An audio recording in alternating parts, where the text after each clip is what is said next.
What is up, risk takers? Welcome to the Kill Pete strategy. I am Pete. I am a top player playing Risk Global Domination on PC. I have a daily release schedule on YouTube. I do Fixed Friday. Every Friday I do this show, the Waiting on Your Best Behavior podcast, in the middle of the week. If you are interested in getting better at the game of Risk, I invite you to subscribe to my channel. Come along the ride with me. And today, for episode 51 of the podcast, we have with us the Big Heizung. How are you today? I'm fine, sir. How are you? Welcome to the show. I'm very excited about this idea for a show because Heizung was chatting with me on Twitch and then over voice call and etc. And the topic, I'm not going to put words in your mouth, but the topic for today's show will be digging into belief, the ways in which I might be consistent philosophically or inconsistent, and, all sorts of diverse, interesting threads we can pull on. Let's start with a game. So you want to play Europe Advanced Progressive? Yep. Okay. We can do it Blizzards too. I enjoy Blizzards on this map. Europe Advanced Blizzards. We're doing fog or no? Whatever is best for your show. I mean, if you always say no, fog is better for the show, but I'm down with. I'm easy. Well. Yeah, I'm okay. We'll do a fog game. We'll do a non-fog game any way you want. Do you see my game? I do. All right. So let's get a quick little bio. The Big Heizung you told me means radiator. Yeah. What's that story? I stole the name from my big brother, who stole it from none other than Shaquille O'Neal. Okay. So Shaquille O'Neal is like, I don't know, 7'2", 7'3", I don't know. Yep. He's immensely big, and basically everywhere he went, he adapted this name, the Big XY. So in Arizona, in Phoenix, he was the big cactus. In Boston, he was the big shamrock. And he has a background where he lived in Germany when in his teens. And around the year 2000, he was rapping with a German rapper, and his stage name was the Big Heizung. So he took the most nonsensical name and made it his, and I enjoyed that shit. So yeah, if I took it and never left it. Imagine if you're a huge man, you either have to be ostentatious about it or, try and fade into the background. I don't imagine Shaq is shy about anything. But, no, he's not, for sure. Yeah. Okay, so maybe in your words, you tell the audience your idea for this show. Yeah, I found you, I'm not sure, maybe a year or 15 months ago on YouTube. I was following your most of your daily uploads, and once you entered the Twitch area, I've been around the Twitch streets in the poker channels for a while. I support some creators there, and you put on a show pretty regularly, and you have very, very strong beliefs. So you put them out there like, bam, this is what I believe, this is what I think. And I dig that because I'm similar, but I have different beliefs very often. And there were times where I was like, oh yeah, I have a question about that. Sure. And then I have a question about that. Yeah, and it just keeps going, right? and I only have text, and then you are busy doing your show. So you are playing, you're sometimes talking to some other players or some guests on your podcast show, and you read something in chat, and it might not, there might be context to what I'm writing, but you have no chance of getting exactly what I want to put across. So right. I asked you to have the show. So at first my idea was to have you be the guest, but then I found out that Risky Phil did an amazing job with that. So I'm not going to touch too much on your. I mean, we can also dive into your background because it sometimes can inform, of course, how you ended up with your beliefs. But yeah, for anybody who didn't see the show, it's not just finding your North Star, it's also walking the path. Yes. Podcast with Risky Phil was really, really top notch. Ready up, guys. So the two caveats I want before you get into what you want to get into is, number one, please feel free to ask me anything, right? Nothing is really off limits, and I'm down to take the test, so to speak, right? Because if my beliefs aren't valid, then I don't want them. And the other thing I wanted to say is I don't believe anything for sure. Right? So I always, as a rule, I try to keep an open mind. Yeah, and I found that. I mean, you say that all the time. So it's not like, it's also not about not challenging every belief that you have. It's just, I had something to add to it and some questions for it. And, let's go, man. Let's do it. Yeah. So what were you curious about? Oh yeah, wait, let me play my turn. Sure. Like everybody says, it's a challenging format for a show. Yeah, that's for sure. So my first of all, on your Twitch, you have certain categories where you are represented as. Okay. One is pretty easy, so you write down English. I mean, your show is in English. That's pretty easy to understand. Mm-hmm. But you also write, the next thing you put there is masculine. Are. I mean, I know that, of course, you're masculine, but why did you feel the need to put it there? Or what was your inclination? I think there are, let me see if I can dig it up. I think there are 5. Twitch lets you pick 5 of, a couple hundred. And I'm trying to see, I can't see my own tags. So it's... No, I can tell you. Tell me, yeah, please. What are the tags? It's English, masculine, mindfulness, mental health, spirituality, ask me anything, and strategy. Okay, so there are 7 tags. English is obvious. Masculine strikes you as less obvious? No, it's obvious, but you want to hear what I have to say about it.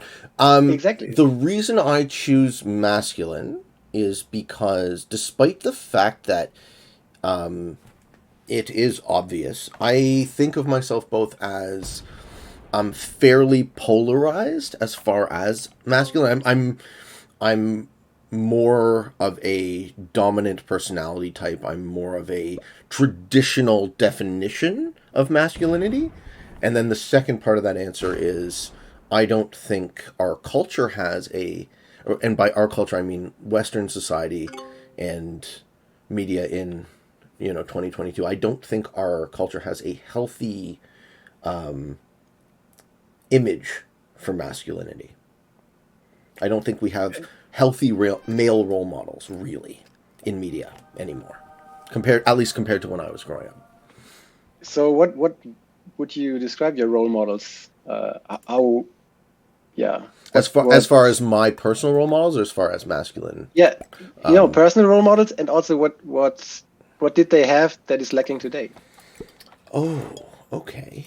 Well, okay. So this would resonate with you. This little nugget. So Arnold Schwarzenegger is considered to be, amongst Germans, to have a very rural accent. Yes. Yeah. Okay. I mean, his English accent is very. He's Austrian, so it's not. He has a strong dialect. Right, and the anecdote goes that when they were dubbing the Terminator in German, they wouldn't let Arnold dub his own lines because because the audience wouldn't assume that a advanced killing machine from the future would sound like a country bumpkin. Okay. I figured you would find that kind of humorous, but it is humorous. I didn't know that. Yeah, to the point. I grew up with Arnold Schwarzenegger as like the action hero in movies, right? So when I talked to my father about him becoming the governor of California and, a multimillionaire and the highest paid actor in Hollywood, and, and notwithstanding his success in bodybuilding as well, right? The man conquered every single field of endeavor that he tried. So this is the kind of masculine role model I'm talking about, not just on the screen, but in reality. The characters he portrays, but not just right? The fiction, Arnold Schwarzenegger as a man almost perfectly exemplifies, and I say almost perfectly because nobody's perfect, but exemplifies what I'm talking about. And then I talk to my dad, and I'm like, you kind of think of Arnold as, a silly, goofy actor, whereas I grew up, I think of him as the archetypal hero. Yeah. Okay. There you go. I Was that a good answer? No, it's a great answer. Okay, thank you. Thank you. I mean, we are of almost similar age. Like you're like born in 83. Yeah, I'm in 83. Yeah, yeah. Yeah. So I was born in 85. Mm-hmm. So I'm 2 years younger. Yep. And I mean, I didn't have an interest in Schwarzenegger movies. Okay. So it was a different vibe for me. But sure. I never looked out for those kind of male role models. It's quite interesting to have a different perspective on this. So, well, I'm not suggesting that I looked out for it intentionally, right? I'm suggesting that the way media informs your beliefs and guides the individual's development and understanding of culture may not be intentional, right? This may not be crafted. This could just be emergent from what sells, and then they look at the algorithms and say, well, this makes money, this doesn't, right? They're businesses at the end of the day. So what we believe and how the future is crafted in many ways is accidental. Yeah, for sure. Like even my show, right? I look at the YouTube algorithm and I could say, okay, I could game my show to pay off what the algorithm seems to focus on, but I have, the high-minded belief of smelling my own farts that I'm making art here, so I'm not just simply going to grind the sausage, but at some point I want the work to be authentic to me. Yeah, I can dig that. Let me give my turn. Sure, yeah, I mean, there has been debate also in Germany, like for example, in the field of kindergarten teachers. It's completely female dominated. Sure. So there are hardly any males seeking out that profession. Yep. And it would be good for kids to see early on, okay, these are different types of role models, because in today's society there might not be a father around in all families. So there has been debate about, okay, this type of male role models. So I understand the need and the sentiment for it. But yeah, I don't have the emphasis. No, the but is, I mean, it's gonna touch with a topic that I'm gonna come later to, where it will come up again. Because one person we talked about I think he's also very prominent in that field. Okay. Yeah, but I want to follow a bit of more of my go ahead, my outline. So the next one is mindfulness. You put it out there. Why did you feel the need to do, or why is it important to you to be mindful? I think mindfulness is not really considered a higher order virtue, like I would suggest it could be considered in a healthier culture. I'll lead with that. So I believe that Western society is very sick.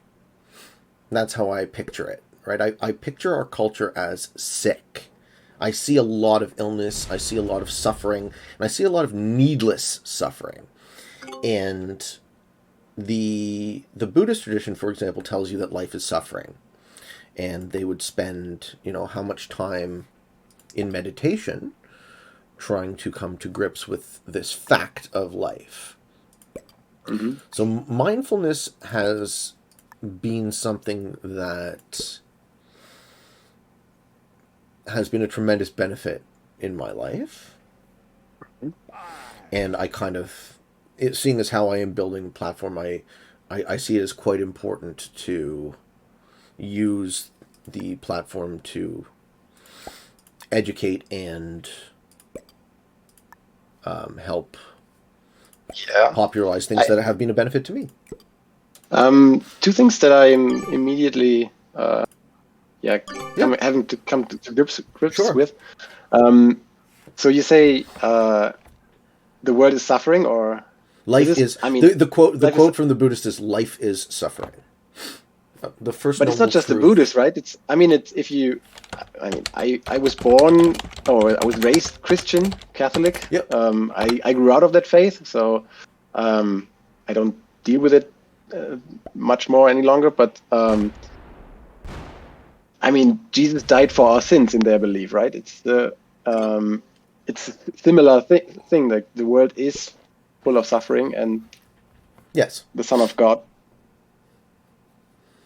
Right. Well, that's what a guilt-based religion would tell you, right? Jesus, you are absolved because you are absolved from your guilt because Jesus suffered. Yeah. Well, I don't necessarily engage with the notion of original sin either very well.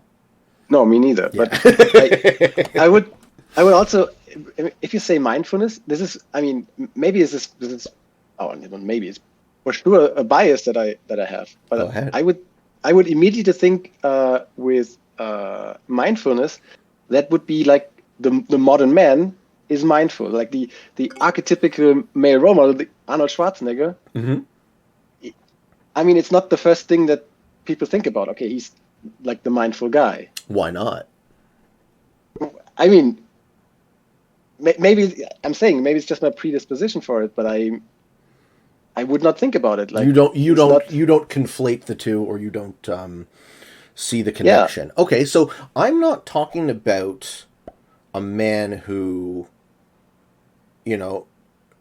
shoots off guns and bombs and leaves destruction in his wake and cares not for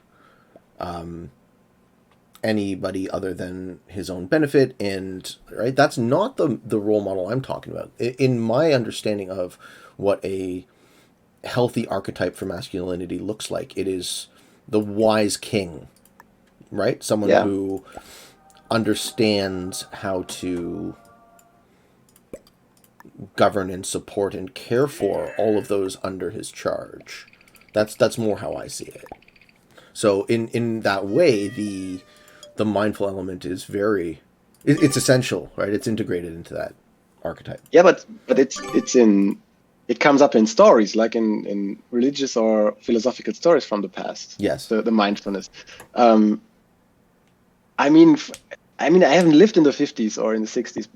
I always feel like, okay, if a male, like a father or whatever, had his emotional problems, there was no openness to go to a psychiatrist or say, okay, I get help here. So you have to bottle up your emotions. So I would say, in my personal view, the past is basically the opposite of mindfulness. I mean, we're coming into the age of mindfulness. Yeah, I'm absolutely not advocating that the previous archetypes for masculinity were perfect or appropriate, right? Or that anything was figured out or anything worked perfectly. I'm not advocating a regression to a 1950s style way of thinking. Yeah. Okay. Yeah. No, not at all. Okay. Cool. Mm-hmm. The next one on your list is mental health. Mm-hmm. I have a personal background in that. I mean, like experience. Sure. So why did you put it up? So, my particular story is one of persistent depression or melancholy. I get down, I get blue, and it stays. And the story of my life is very much a story of trying to mitigate that tendency, that inevitable, oh, you again, right? The thought that, I feel so shitty, therefore I hate myself, therefore I should kill myself. And like, it's not something a normal, healthy person does, at least not in my understanding. So mental health, my struggle with it, my journey, is something that I'm very happy to share openly, because in the hope that I can help anyone suffer less. Did you ever have suicidal thoughts? Like Many, yeah, for most of my life. okay, Yeah. That's a really tough one. I know. I mean, in my darkest days, I was never that down. I had troubles achieving what I wanted to do in life, so I had like I was not happy in the situation that I was in. Mm-hmm. But yeah, I jokingly called myself the happiest depressed person in the world. Right, the sad clown. Yeah, Yeah. and maybe it was also to not take my pain seriously, because then you have to deal with it. Sure. Maybe in the beginning it was that. Yeah. Yeah, it's just a yeah. I mean, I recently had a time in like just two months ago in January. I had like constant back pain, like not completely severe and super stressful. I mean, it was stressful, but it was not like it prevented me from doing anything basically. But it was there all the time, and I for the first time in my life I had the understanding that, oh yeah, I see now why people can hurt themselves, can do something, because it felt so inevitable. There was no future without it. And then I did some physical therapy. Was there a proximate cause? Did you hurt yourself? No, I was sitting a lot. Yeah. I was sitting a lot. I was driving a lot, so that was mainly it. So I have this exact story. This happened Did I to miss? No, this happened to me too. Yeah. Did I miss a card? I did not pick up one. Whatever. No, I fucked around with the sequence. I skipped twice. This is my first set now. Okay. Yeah. Yeah. So that was for the first time my understanding. Okay, this. I mean, I always knew that if people are in intense pain, okay, I see that maybe suicide seems the only way out for you. Mm-hmm. But it was the first time, first-hand experience. Like, okay, yeah, I felt like parts of it. I wasn't close enough. Oh. Yep. Yeah, but I understood that there are some issues that people can deal with, and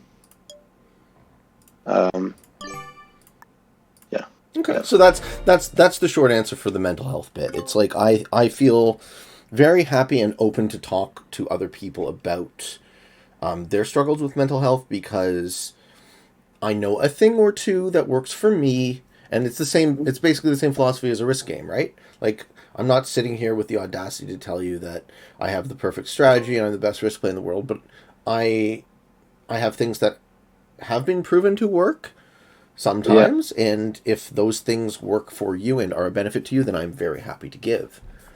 Yeah, yep. I have the same, and I had the weird feeling. Maybe I was unlucky and never found that person, but I've never found anybody who really understood depression without experiencing it or having to deal with it professionally. Yeah, but that's a blessing. Like, yeah, I wouldn't want to subject a person to depression if they don't have but it. I mean, but I mean, if you think about the perfect empathetic person who could relate to it, but I never found that person. Like, it's really, really difficult to understand, to be in that situation. Right. I've never found anybody. For example, for me, it was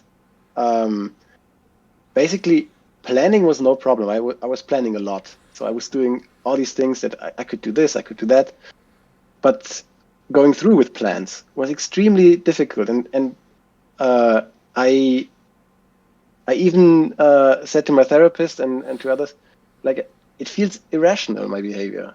Like, because because you're human. Yeah, it is in fact irrational. I mean, yeah, the psychologist was against this word because it's such a negative view of yourself. But it helped me to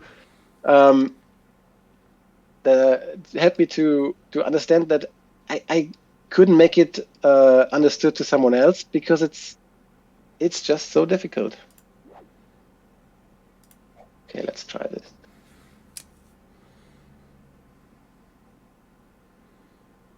Sorry. So is that a fair answer? Is that does that like meet your your minimum necessary condition for speaking on? No, it's great. Yeah. It's fantastic. It's just, yeah, I think it's also extremely, I think it's even good for you if you go out there and try to offer help if help is wanted, because I mean, you remember how alone you felt when there was nobody there, and like reaching out to somebody who might not have the power to reach out to someone is amazing. It's how I see generosity too, right? You're talking about empathy. So, my father is he doesn't lack empathy, but he lacks negative emotion, right? My father's like the happiest guy in the world. He almost never gets upset. I've seen him mad or sad, a handful of times in my entire life. And what you get from a parent like that when you go to them for comfort is you get strategy. Yeah. So my idea of empathy, the way you've put it, wasn't always what I got growing up. Like at some point when I was, on my darkest day, and I would go to my parents. At some point, I really wish the thing they told me was, how you feel right now doesn't matter as much as you think it does. That was the lesson I had to come to on my own. How you feel? Okay. Yeah, it's my turn soon. Do what you got to do, man. It's okay. I like the format of the show. It is what it is. Yeah, we can return to. I know how hard the conversation is when you're trying to use two different parts of your brain at the same time. But I also enjoy the mental exercise component of it.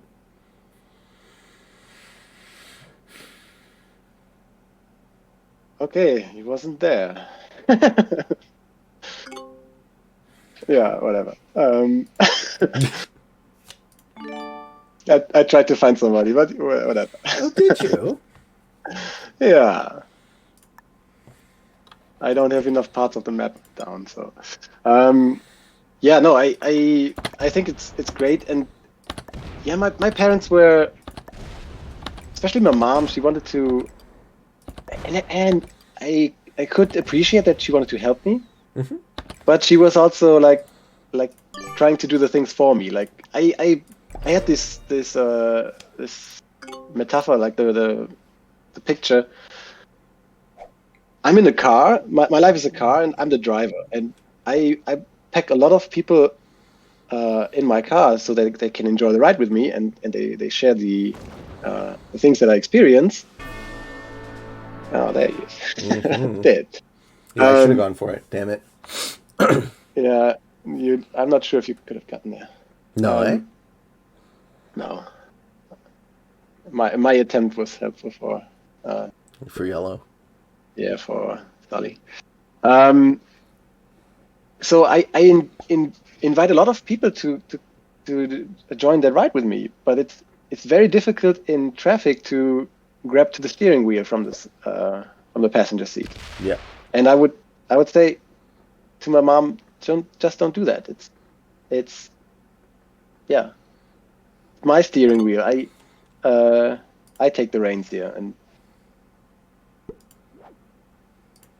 this was my struggle, where I was like, yeah, I needed kind of more support for just try it, and whatever the outcome will be, it's going to be okay.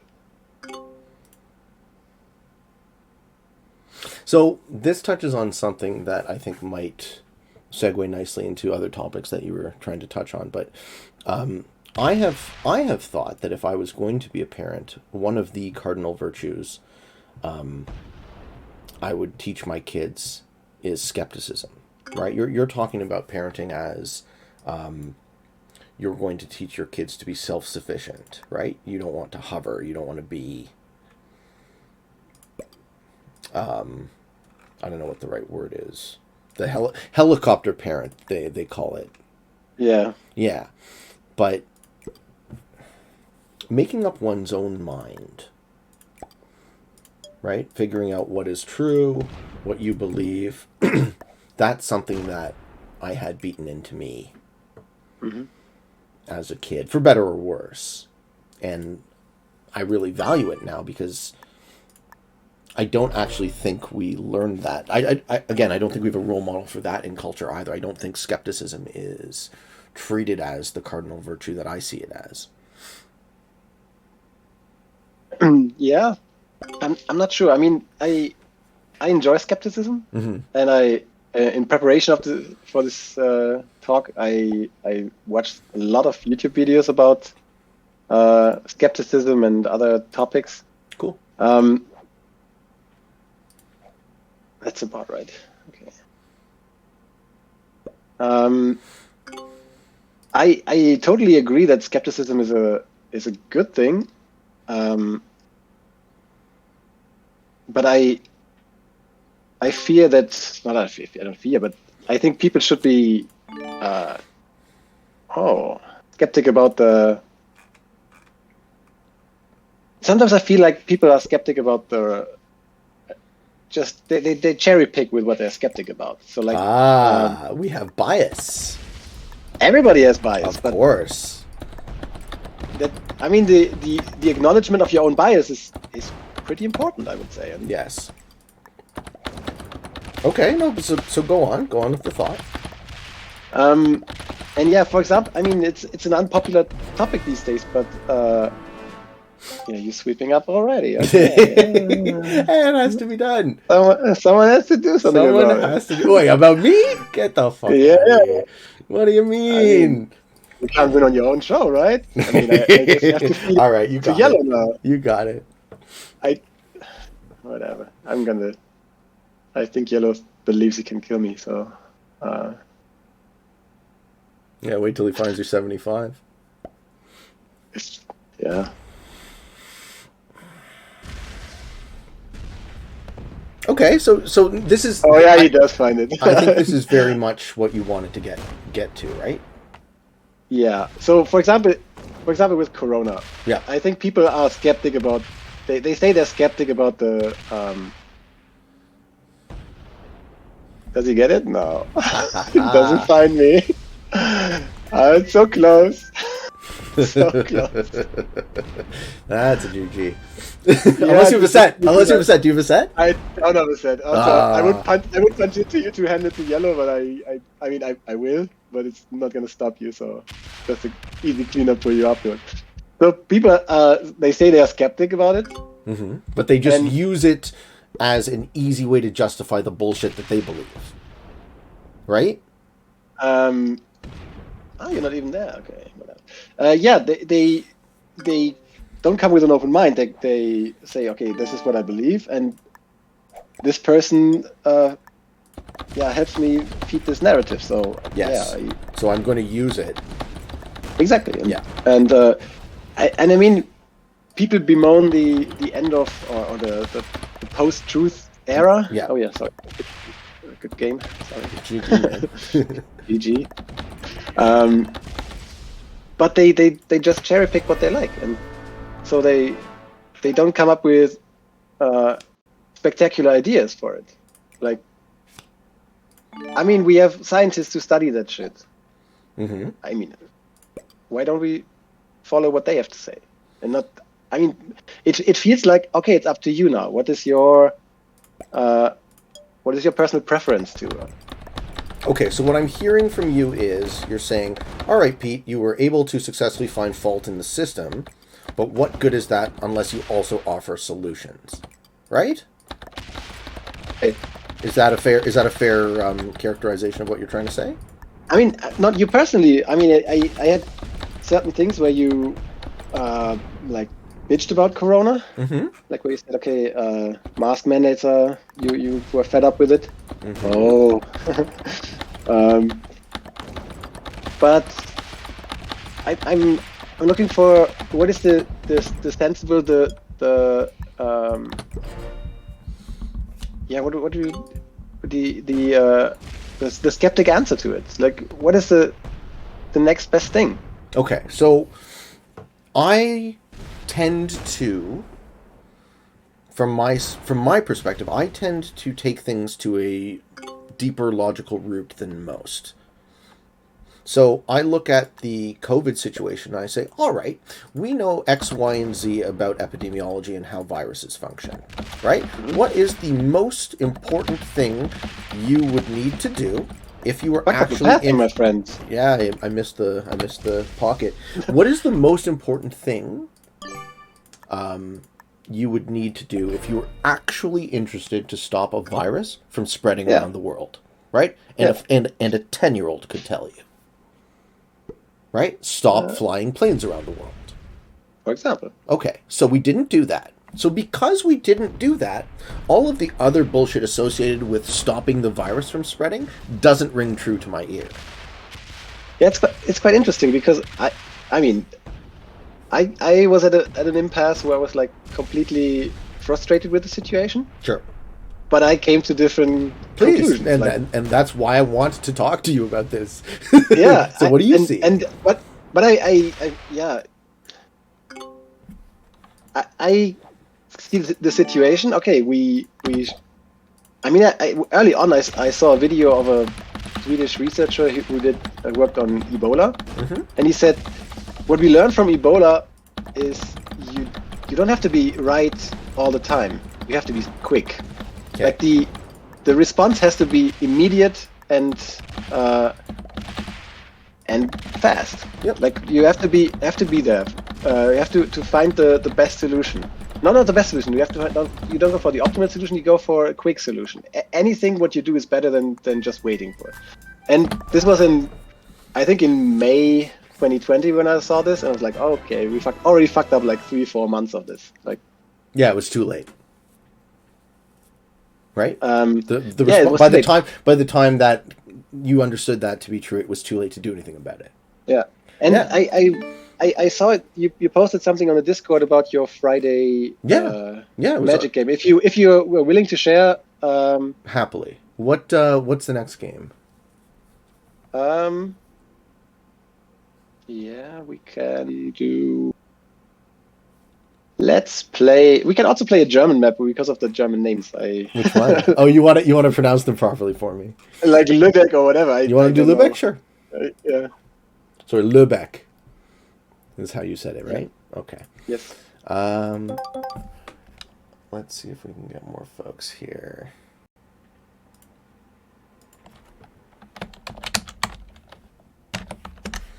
Also, just going to get a refill on my coffee.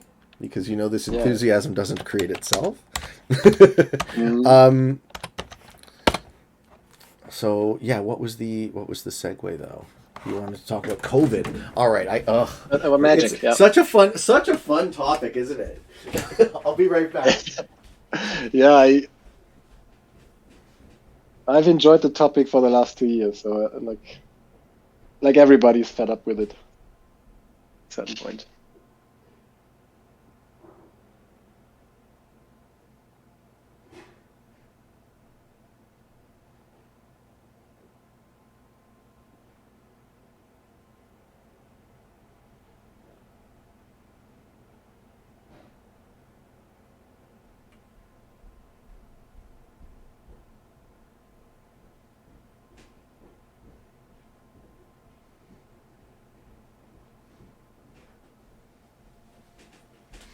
So what's interesting about the topic is it treads into all sorts of ethical minefield. It actually touches on a lot of the philosophical disciplines, right? Because I think the way our information is disseminated, there is a real epistemology problem going on. Mm-hmm. Like you mentioned post-truth, which is something I'd love to talk about, but just for those in the audience who aren't philosophy students, epistemology deals with the theory of knowledge, how we come to know things at all. So I guess we can start with the anecdote. No, we have to start with the caveat. So the caveat is I am obviously not an epidemiologist, so I don't pretend to know anything or get all of my facts correct. I am in a internet filter bubble just like you are, so it's highly likely that we believe slightly different things. And I'm not telling you that I'm right and you're wrong, and I would hope that anyone else would give me the same consideration. So, what I understand about COVID is the masks probably help stop the virus from spreading. The vaccine probably helps slow it from spreading, but it doesn't stop it. The vaccine doesn't protect other people as well as it protects you.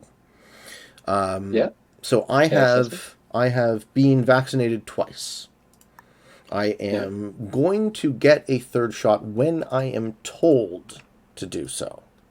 Yeah, I have 3 already. I begrudgingly wear a mask. I will only wear one when forced. So that is my stance on it, right? I comply when forced. Because I think you... Yeah? You know, they're good. I think you missed a key point. Unfortunately, disclaimer out there. Give it to me. Epidemiologist, I'm not a virologist, and also not a philosopher. So I studied biology. I have some basic understanding of viruses, but I understand what a PCR is, so that's good. You understand how the test works. You have a better education in biology than me. Yeah. Cool. But it doesn't translate into a. I can tell you exactly, because those guys that at least in Germany they are at the forefront. They dedicated their whole life, their whole academic life to studying especially this one virus. This one, but they have coronavirus is their topic, and they know this shit for 20 years already. So what we're missing with when you summarized it, I think you missed with the vaccines is it unfortunately, like you said, unfortunately doesn't stop it completely. Like if I'm vaccinated, I can still give it to somebody. Yes. But it seems, and I might be wrong. There might be other facts. That might be the truth might be different. But I think, last what I heard is that you are not as likely to infect others. Because I heard that as well. You have a lower viral load than somebody else. Yes. So yes. So there's already like road bumps for the virus. Like you make it more difficult for the virus to spread.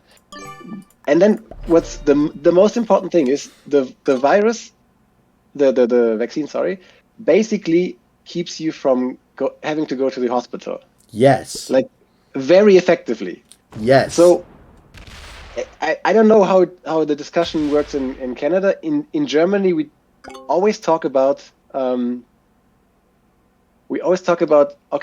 Omicron variant is now the mildest form that we've seen of this virus.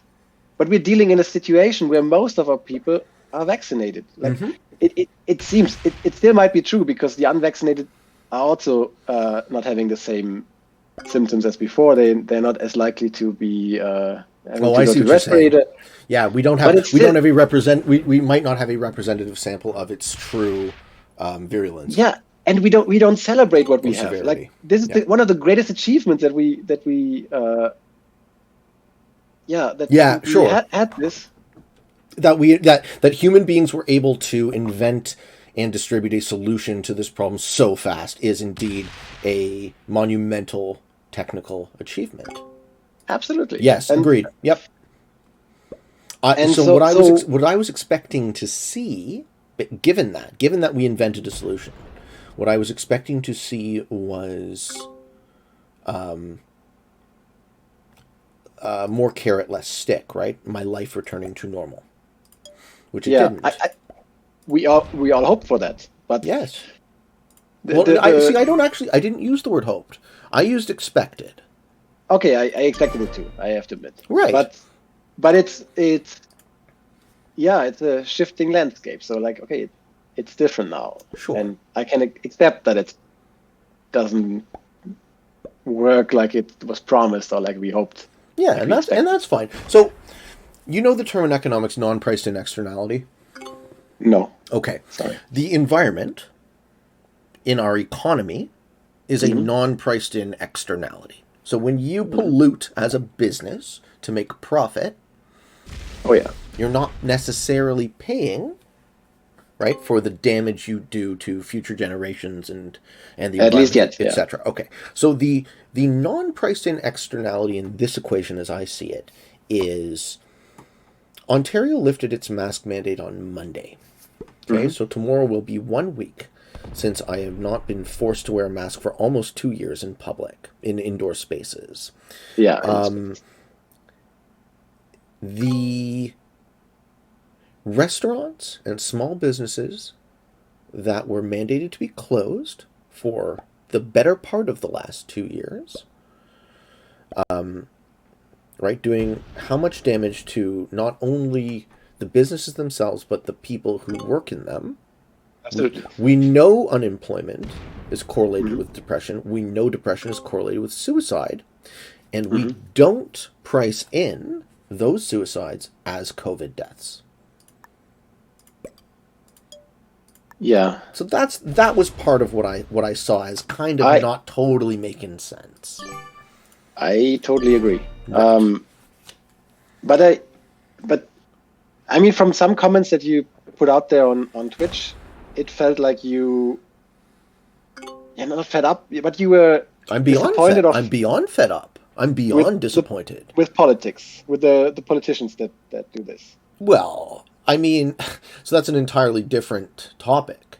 What I will say about politics before we lose the thread is I have a base expectation and assumption that every single one of my leaders will do the poorest quality job possible. Okay. Because of how the system is structured, because of how they come to exist as leaders, right? Our political structure does not incentivize technical expertise in governance, right? It incentivizes people who can get themselves elected. Two different skill sets. But getting back to the story. So I went to a game store on Friday to play. So I played Magic for better part. I mean, I played it all my life since it came out, but as my main hobby, I played a free-for-all multiplayer form of Magic called Commander. If y'all don't know about it, check it out. It's fun as shit. And I played this as my main hobby for a better part of a decade. So when COVID hit, I find myself pecking away at my phone on this Risk app because I had nothing else to do. And I have been waiting and looking forward for 2 years to go back to a game store and play a card game with other humans, right? And look at their face and read the room and connect with them. And I have been waiting for 2 years for the mask mandate to be over to do this. And I go, and I spend, the better part of an hour driving there, and I set myself up to do this. It's a very time-consuming hobby.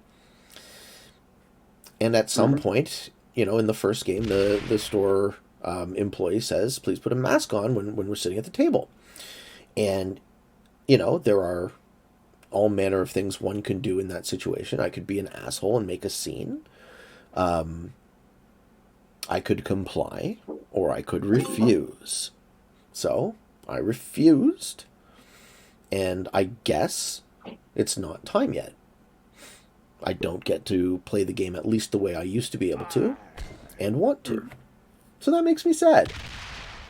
Are they right as a business to try and look after the health of their constituents and their... Sure, right? If that is the business decision. Chloe, sorry. Yeah.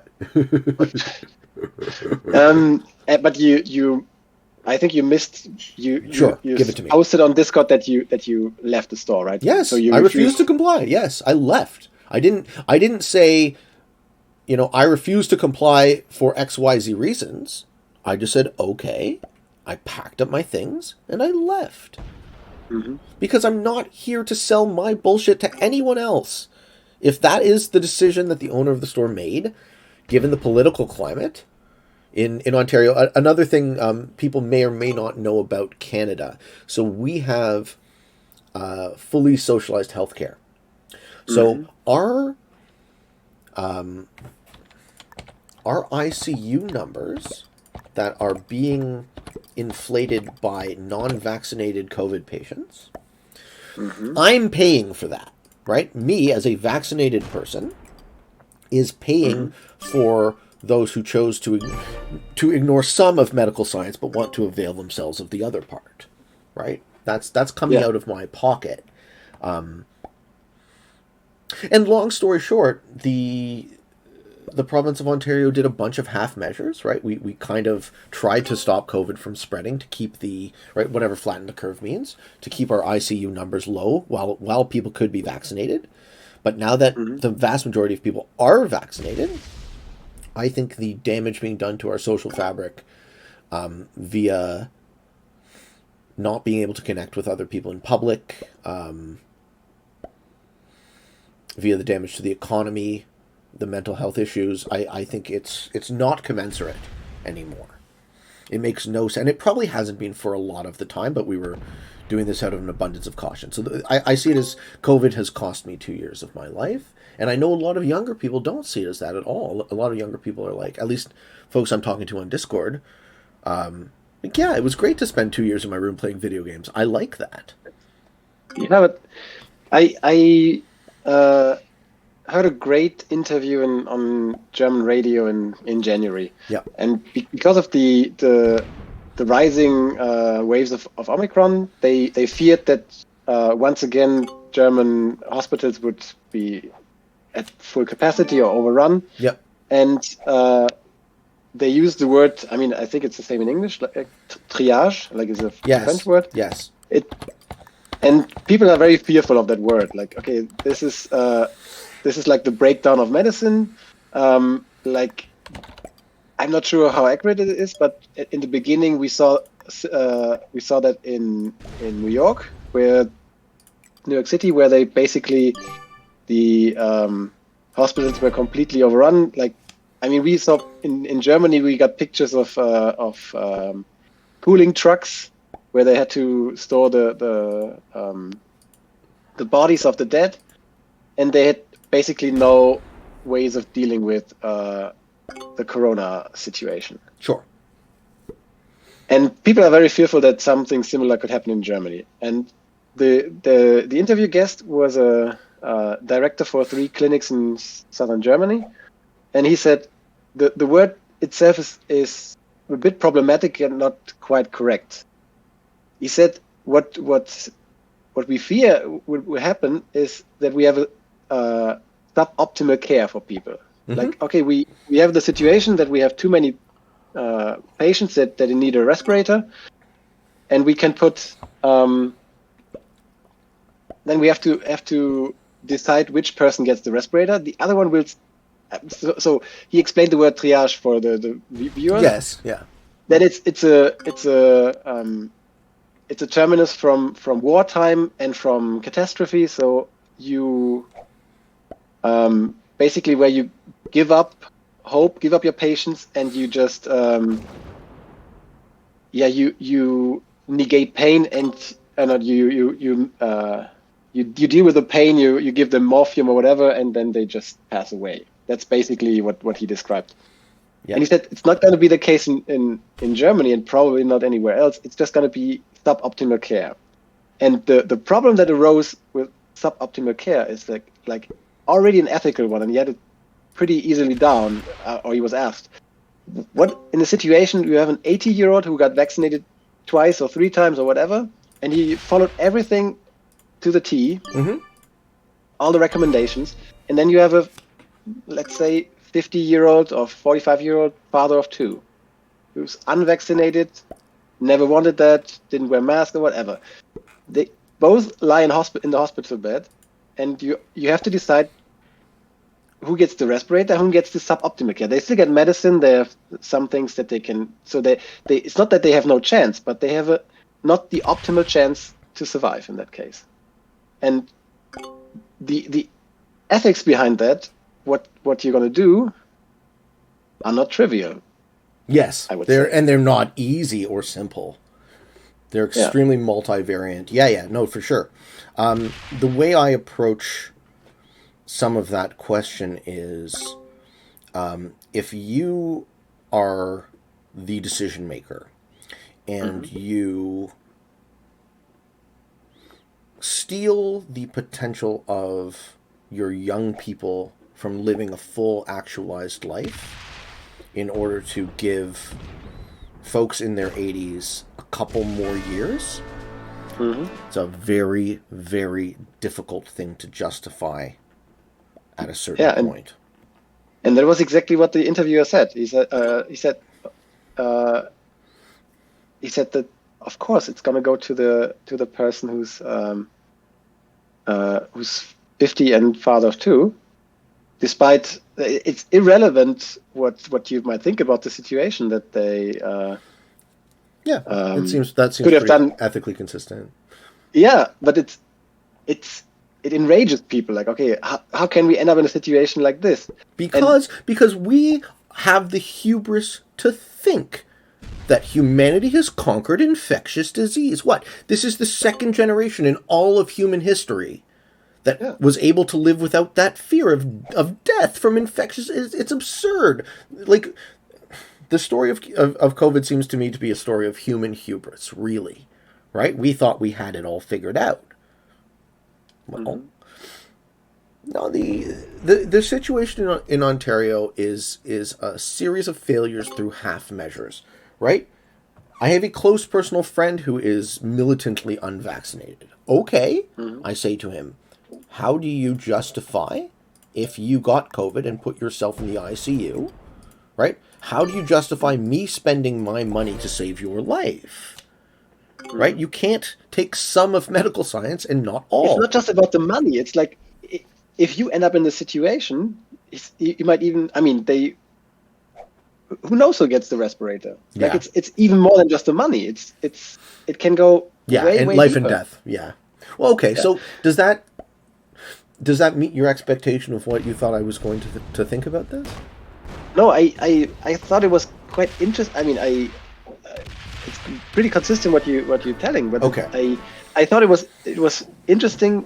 We were at the same impasse. We were fed up with the situation, like everybody else.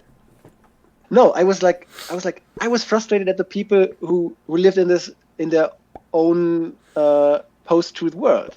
They didn't want to hear the what's the right measurement, what the right things are. Like, they don't want to hear that the vaccines work. They have their own beliefs. Okay, this is my problem. I'm fed up with those people more, and it's difficult because they are in my life. They are good friends. In my closest family, there's nobody I can think of. But it's tough to deal with people that, basically, I quite often look at them and say to myself, you are kind of the problem. You bitch about the masks, you bitch about the vaccines, or especially bitch about restrictions in any form, but we could be way better off if everybody complied and would do what was necessary. So yes, it is. So no, but just linger there. Just linger there. So then, isn't it the government's job to say, we have decided we are going to beat the shit out of this virus? You don't get a choice. I'm absolutely for it. I think so too, and that's too bad, right? It's too bad it came to that. What is too bad? It's too bad that. This goes super deep. I think the bubble people are in is a accidental circumstance of another bonus. The way hey, you got the middle. Get out of here. I was going to take that middle. It would have been great for me. It's an accidental circumstance from the way social media is monetized. Right? Because social media is monetized by advertisement, there's these very powerful algorithms that now are controlling the things that people read and see, therefore, in a very subtle way, controlling the way they think. So you have a difference of opinion on base reality. Sorry, Pete. It's all good. It's all good. You have to kill me now. Well, I don't know. You didn't need that 27 sec, did you? No, I probably don't need it, but you might risk your chances. Oh. No, I agree that I totally see your point. Yeah. But it's for at least you're gonna hit my 27? No, okay. You got scared though. Slow I heard a little. little I heard a little beat in your voice just for a moment. Yeah. So I was at the same position. I was like, yeah, I'm totally for a vaccine mandate because I think we are looking at the same situation next winter, at least in Germany. We are even having troubles right now. So Yep. we opened on last Sunday. So we are also 1 week free now. Yep. Or Yep. open or whatever. Sorry, I need to get a card.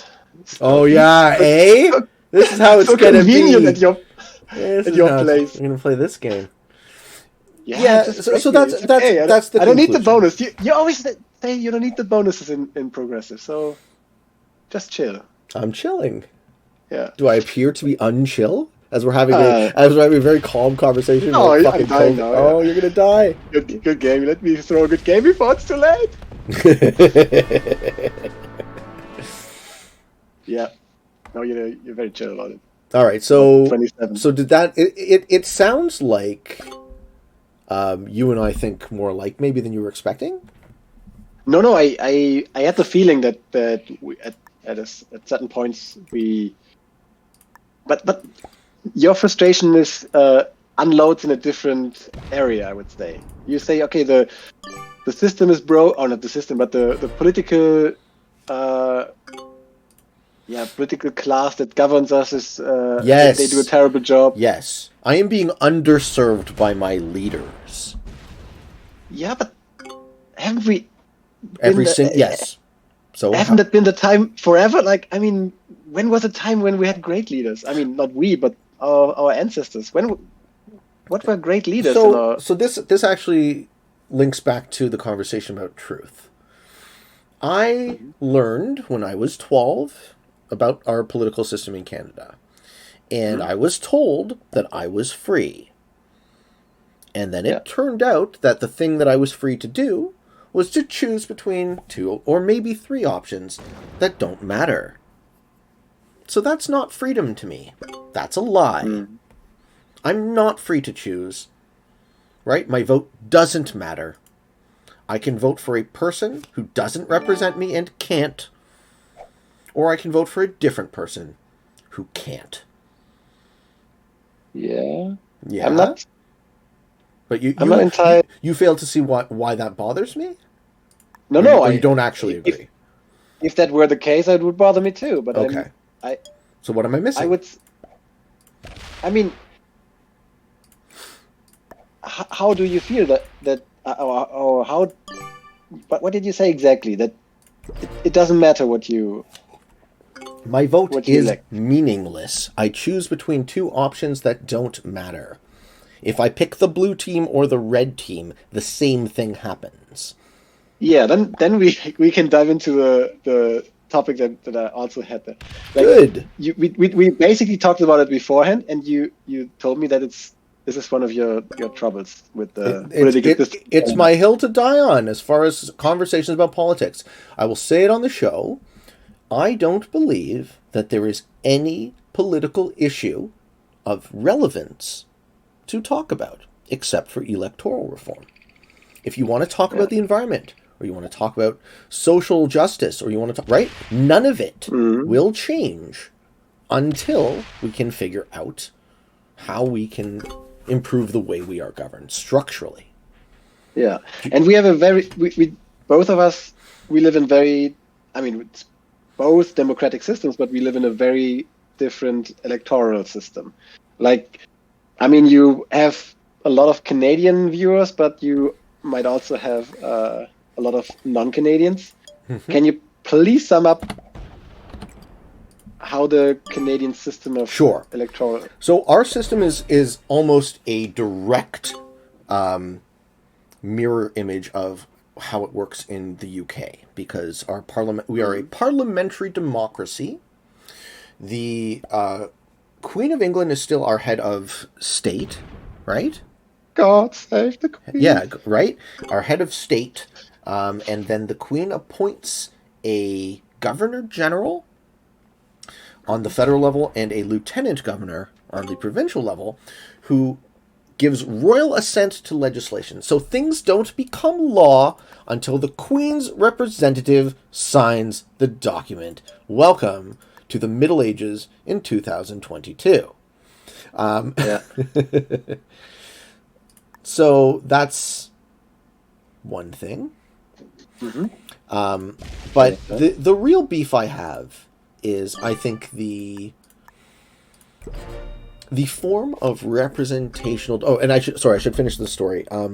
So then we have a lower house called the House of Commons, which consists of 300 some odd federal representatives, and those federal representatives group into parties, and they elect their leader. So the Prime Minister, the leader of our federal government, is the person elected by the party that won the most seats in the House. And then there's a higher level it's a bicameral legislature. So there's a Senate, and the Canadian Senate is appointed, not elected, and they give no actual value. They just, because there's never been a situation where the Senate has exercised their de jure power. Yeah. So they have de jure power, but not de facto power, essentially. Mm-hmm. But one of the things that, I mean, people in Anglo-Saxon countries, they would understand how your system works, because it's first past the post, right? So you yes. In every district you have candidates, and whoever wins the majority, the simple majority of that district, is elected to the House of Commons. Yes. Is that correct? That is correct. That is fundamentally different from the German system, where we have a representational democracy. So we don't even have. I mean, it's also a difficult system that doesn't make too much sense in. So we want to have. It's called proportional representation. For sure. But it has a personalized option as well. So we have two votes. With the first, we elect a person for our district, exactly like first past the post. Yep. So they go directly to the parliament, but it's not distinguishing or not deciding how the majorities in parliament lie, because that's our second vote. And in the second vote, we elect not even parties, we elect lists. So like I elect a list from my area, and whichever list got the most votes can then, by a certain, so it's, as you say, proportional. There's a certain way how they end up with the seats, but the proportionality gives us, like, if we have 30% of the secondary vote to this party or this list, all the combined lists of that party get 30%, and the first vote is just the half of the seats in parliament. And if one party wins most of the direct seats, like the first one, they basically get nothing from the second one. So everybody else gets the second, so that they and if they in an extreme case where they win every single district, we have a very huge parliament, because we have to find mandates that how do you say that? They make sure that the proportionality, like in the second vote, is met. Yeah. Got it. Yeah. Yep. So party politics, I see as undemocratic, right? I see representational. I see the idea of the professional politician as undemocratic. I think if you have representatives, you shouldn't have parties. That's further undemocratic. I think if you have parties, you shouldn't have public opinion polling, because that just feeds on human tribal group identity, and we just vote for the team that we feel meets us best, even though, I would suggest that a person whose skill set is being popular and getting elected only represents themselves and can't possibly not just won't represent you, can't represent you. Not a single person in government can make a better decision for me than me. So am I free or not? I mean, that's the next thing, how you define freedom. I mean, sure. and you're right. I mean, I think you said it, I don't know in which podcast or in which stream, you said it beautifully. Like, you have, this is a nice stand-up there. This game ain't going anywhere. I know, the map is too small for a quick ending. 3 players die and then the rest is left with huge stacks. No, but you have every human right until you infringe upon the rights of others, right? Liberty. I don't use the word human right. Okay. This is basic liberty theory. I don't like the concept of human rights at all. Because I think that's more high-minded bullshit. Like, you have the right to fucking starve. Right? or think about the Olympics. I use the Olympics as my example here. So we are going to fly athletes around the world to fly their flag and make their nation proud while homeless suffer on the streets of those nations. So we can be proud and win a gold medal at the Fuck You Starve Games. It's ridiculous. So no. It's just... So you don't buy into the idea of the Olympic Games, or you don't buy into the ideas of nationalities and... that is a fair point. I am not a patriot. I don't like nationalism. I think humanity now can clearly see that we live on one ball floating in space, and yet we still see it worthwhile to build guns to kill each other. Instead of thinking of it as killing ourselves. I can't legally be a patriot because in Germany we are forbidden to do that. What do you mean? No, it's just patriotism is a difficult topic in Germany because because of the past. Like, but we have just because German people and the German nation did bad things doesn't mean that. No, for sure. But it's still a troubling subject for us because I mean the first time that we don't have the same situation like, for example, in the United States, where everybody has a flag flying in their backyard, and they celebrate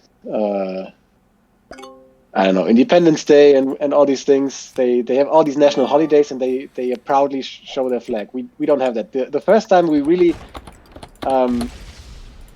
without any inhibitions showed our flags were during the 2006 World Cup. Okay. The FIFA World Cup. So Germans were for the first time really like normal Germans. They were not really Nazis and stuff because we have neo-Nazis. They're not prominent, I would say. Mm-hmm. But they like to fly the flag. But because of their national pride, we are like, okay, we stay away from it, like most of us.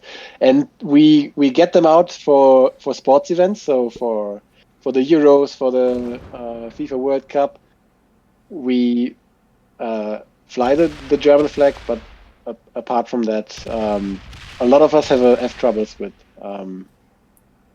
it's just being patriotic in any sense of form. And it's like you can already feel how we are. It's not a natural.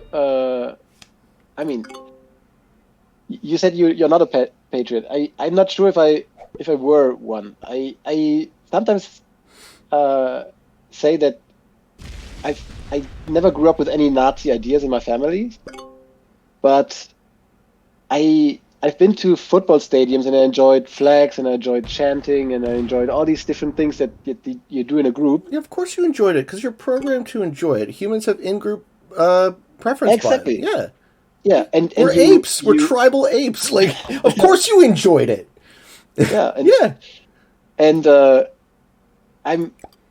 I mean, it's not that I'm beating myself up about it because I have no clue what my ethical background would be, but I sometimes think that if I had grown up in that times, I don't know.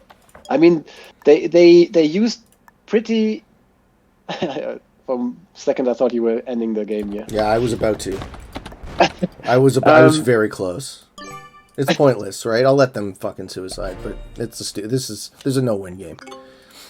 Yeah. Maybe. Whoever blinks dies. Yeah.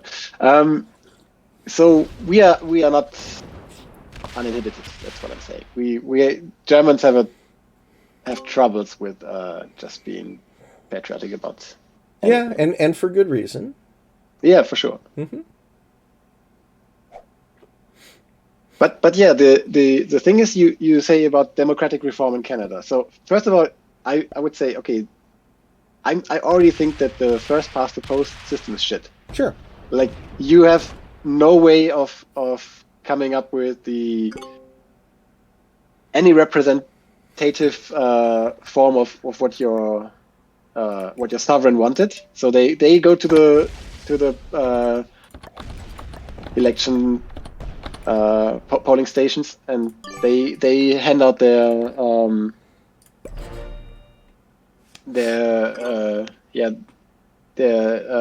vote, and they don't end up with a lot of people don't end up with what they want. Yeah, it disenfranchises everyone except the politicians. Yeah. The politicians get what they want. They get to give themselves raises. Well, yeah, but I mean, in that regard, and by no means is the German system flawless there, because I mean, look at the German history. We had we don't, like, similar to the Queen being the head of state. We have a formal head of state, but the leader of our government is the chancellor. You have a president and a chancellor, right? Yeah, yeah. Got it. Yep. And the chancellor. I mean, everybody knows that Merkel resigned or didn't appear for re-election after 16 years. But before that, we had someone who was 7 years. Before that, 16 years. In the beginning, we had someone for 14 years. So, like, 3 people had, like, combined. I can't do the math, but it's like, yeah. No, in my lifetime, in the lifetime of this country, just a handful of people have served at this. So, but by no means is the German system perfect, because somehow the same parties end up with the same majorities anyways. But I would, in my feeling with what you're trying to say is that you want to drastically change the system. Yes, I do. If I were empowered to make a change, I would drastically. And what would the change be like? So you happen to have a device in your pocket, and so do I, that carries the compendium of human knowledge with you at all times. It also happens to have the ability to communicate with other people. So suppose, rather than have another person represent you in government and write legislation on your behalf, suppose that you could represent yourself. I don't know. Sounds like a bold idea. And maybe I'm oversimplifying it for effect. Yeah, so you propose a more Swiss-style direct democracy. So I will admit that I don't exactly know how Switzerland functions, but no, me neither. The term direct democracy applies, right? Because I don't believe that anyone is capable of appropriately representing me except for me. Yeah, I see that, but my problems with it. I mean, so the Swiss style. I mean, from what I understand of it, they have referendums, and they have regularly. So they have you can put something forward, and then there's a certain time range where public opinion is built around it, and then they go to the polls and they ask the sovereign. Yep. So what should we decide on this or that matter? And I mean, I live extremely close to Switzerland. Like my city is it like a twin city? You can walk over the border. Mm-hmm. And whenever they have these referendums and polls, I would say I would see how do you say, billboards out there, political billboards with all different. So they influence the public opinion. Of course. And it's so. I mean, this is the same when we elect, but we elect for only every 4 years in Germany, like for the federal level. And my issue with it is, yeah, it would be perfect to have the system set up that people are well informed and they know what they're doing, but it's asking a lot of your sovereign. Okay. So my biggest issue with that is, like, wherever you stand on the issue of Brexit in the UK, having this decision that is so vastly important to the whole country, the whole nation. Yep. Being left up to referenda seems super dangerous. Exactly. Yep. And I mean, you're right. Politicians have failed us in whatever way they've been. In almost all countries, you can see politicians that have failed you. But my issue is they should be experts. They should get good salaries. They should be there for 4 years or whatever, or maybe 2 terms, 8 years, and they should know what they're doing. So I can trust a party or a person with my vote, so they inform themselves about any certain topic, because I'm interested in a lot of things, but like with COVID, people get fed up with it. So maybe it's just a typical German view, because it's been said that the German German leaders have always feared the German sovereign, because it's I don't know. So I agree with you completely that they should, but my position here is that they can't. I see this as a structural flaw in the system. Right? Human nature is such that we are our own best representatives. So if I was a politician, and caveat here is I did run for government, right? If I was a politician, I would be... You did? Yeah, I ran for municipal government in town of Markham, where I grew up, now city of Markham, in 2008. So I've always... Young Pete. I've always been interested. Not so young, right? What would I have been, like 27? Something like that? 26? Slow rolling. Oh yeah, he's starting something now. Yeah, it's gonna be a long game if you slow roll 1,000 stacks. So that's the only thing I would add to what you said, right? It's that the incentives are bad. Incentives are bad, but my biggest issue is with politics is it's really difficult, but let's try to get rid of lobbyism. That's one of the cancers on our political systems. Yep. Anywhere. Sure is. Let's have term limits, so the incentives, and then make sure I hear you. You're trying to reform the system as it exists, right? I am interested in opening up a dialogue to redesign it completely. And that is another point that I think is relevant to this conversation. It's that idea suppression in media is such that the dialogue around this isn't even possible. So the fact that you're giving me an opportunity to talk about this, I sincerely thank you. Because I love this. I don't know if it's boring as shit to probably a large percentage of our audience. Watching a boring as shit risk game. But I think this is super important, and I love talking about it. So you are making me very happy right now. I'm happy that I can do that. Yeah, buddy. It's also, maybe I'm also biased because of the current situation in Germany. People that are demonstrating against the vaccine mandates. We don't have mandates, but against vaccines and against Corona restrictions and everything. A lot of them. They are fueled by right-leaning parties, which pretty much seems to be the case in a lot of countries, which is kind of weird already. And they a lot of people, sometimes, I mean, I can't talk exactly for them because I don't want to presume that I know what they exactly want. Sure. But people, like from pretty normal backgrounds where you would not expect that they would march with right-leaning people, they offer ideas or chants or whatever that seem to be welcoming the idea of completely overthrowing the system. Mm-hmm. But not in a sensical way, like we would still be in a democracy. They kind of praise Vladimir Putin. He does what he wants to do. Right. Like, and okay, so I think that you're using terms that I don't use. I'm not saying that you are one of those people. No, I didn't take it like that. I didn't take it like that at all.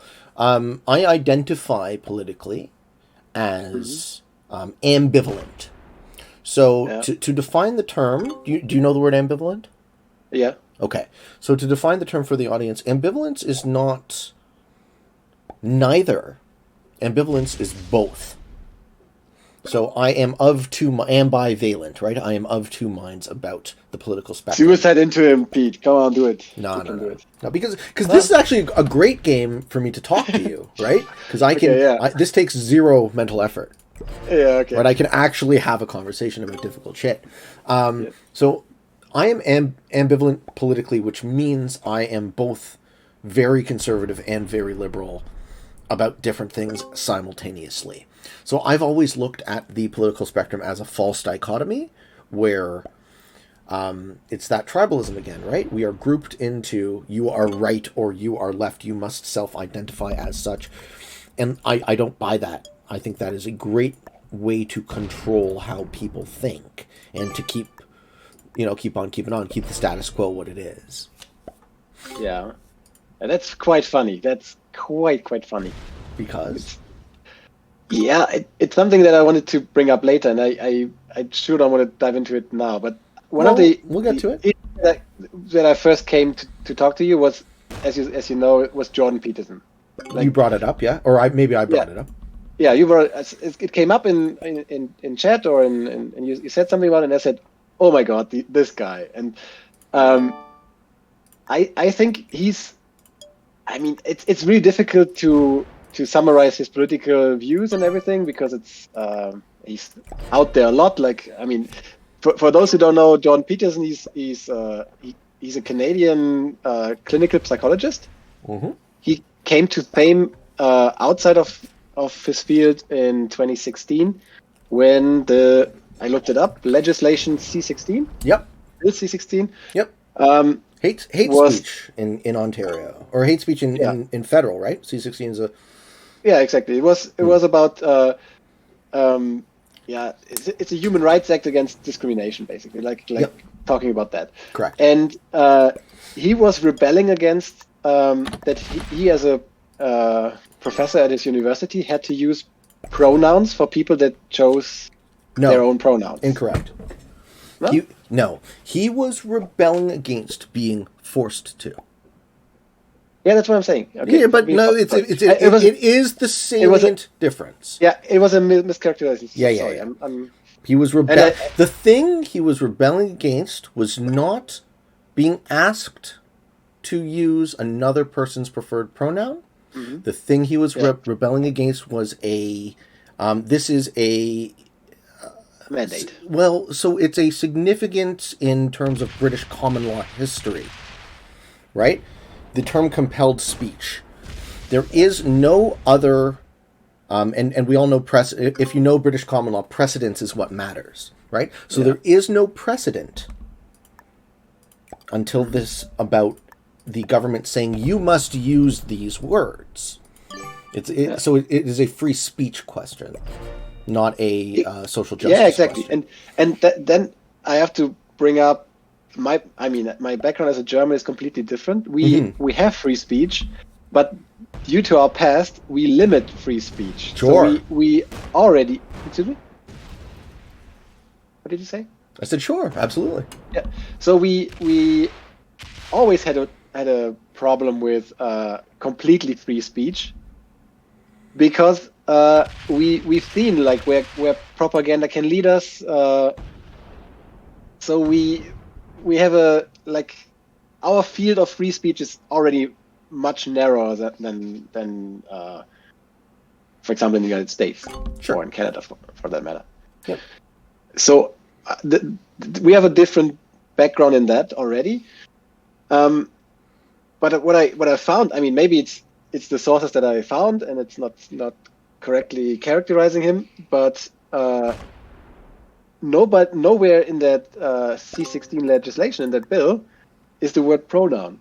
So it might have been implied by the law that you would have to do that, but I'm not saying he made it up, but the problem that he was talking about wasn't exactly there. I most definitely did not read the legislation, so I can't tell you whether or not the contents of the law are consistent or not. Mm-hmm. But the notion that it is a British common law tradition of free speech and that this legislation violates it, I would be inclined to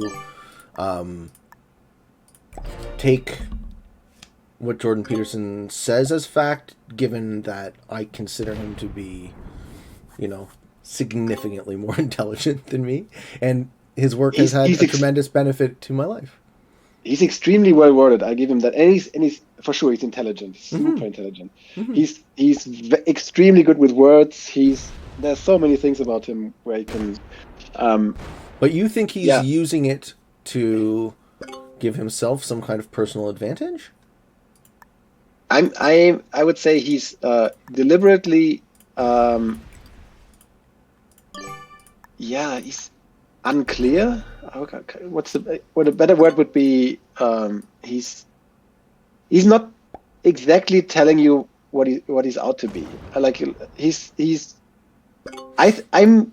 I'm sure he has an agenda, because I think you can infer his political views from what he's talking about.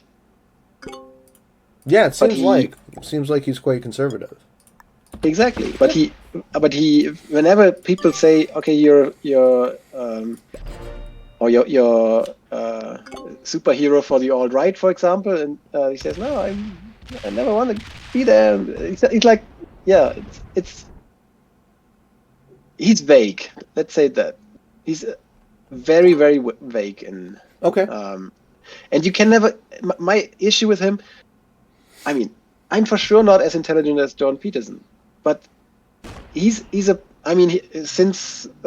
his protest against the legislation, he's kind of morphed into a public speaker. Like, he's in a lot of debates on YouTube. You find him. He is an author of several books, and etc. That I have read. Yeah. So I didn't read the legislation, but I have read his books. Where you are already one up on me. No, I'm not saying it. I'm not saying it for that. I'm saying it. No. I'm not interested in mischaracterizing what a person says. Right? I can tell you what I know that this person has said. But that's exactly what I'm not trying. Yeah, I don't want to mischaracterize. Right and my issue is I haven't read his books, so I have troubles that I might misrepresent him. Yeah, that's so fine. He's put out so much YouTube content. So for anybody who's looking him up or whatever, it's immense. Like, you can spend hours and hours and hours on YouTube. And my issue is that he's an academic expert in clinical psychology. Yes. But he has a lot of things to say about philosophy, and he's well versed in philosophy.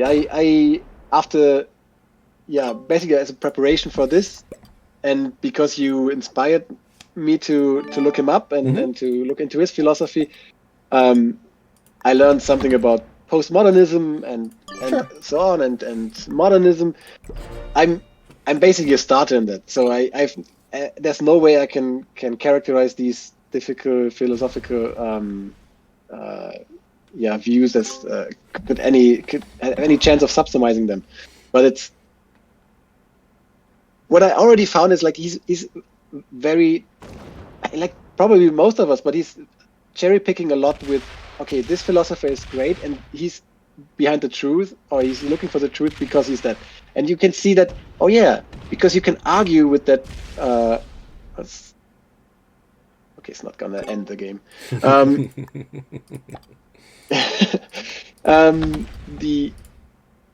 So he's and my issue is he's mischaracterizing a lot. And for example, and no, my biggest issue is not that. My biggest issue is that he is an intelligent person. I consider myself to be of reasonable education, at least. Mm-hmm. And it's really tough to understand what he's saying exactly. Mm-hmm. So he's like... So your inclination to discovering that is that he must be full of shit? No, it's... Yeah, you don't have to be full of shit, but it's like, okay, if you were full of shit, it's like... It would sound like this. So you smell bullshit? I do. Okay, okay. Because sure. it's... I mean, there are some things like... And this taps back into the topic when you said... when one of your things that underlines your Twitch stream is masculinity. Yes. Jordan Peterson has written some, let's call them self-help books. Is it fair to describe them Very as self-help fair. books? Yes. So there are books like Maps of Meaning, 12 Rules for Life, An Antidote to Chaos, where it basically says, I'm not sure if he says that political activism is useless, but he says that first get yourself in order, like clean your room, like bring the relationship with your brother in order, and all these things. Like work on yourself before you try to work on the society. Sure. Is that... Yeah. Well, I mean, I said political activism is useless in this conversation already, right? So I echo that sentiment. And until we redesign a system to a functional minimum, we are wasting our breath, and I think we're wasting our breath on purpose. Right? Because it keeps the powerful in power. Yeah, I agree with that, but it's still like my issue with that. He's a. I mean, he probably would not would react harsh to that criticism, but I would describe him as a reactionary. Like he likes the status quo. Don't rattle my cage, basically. Okay. And the issue that comes up is how can I put it?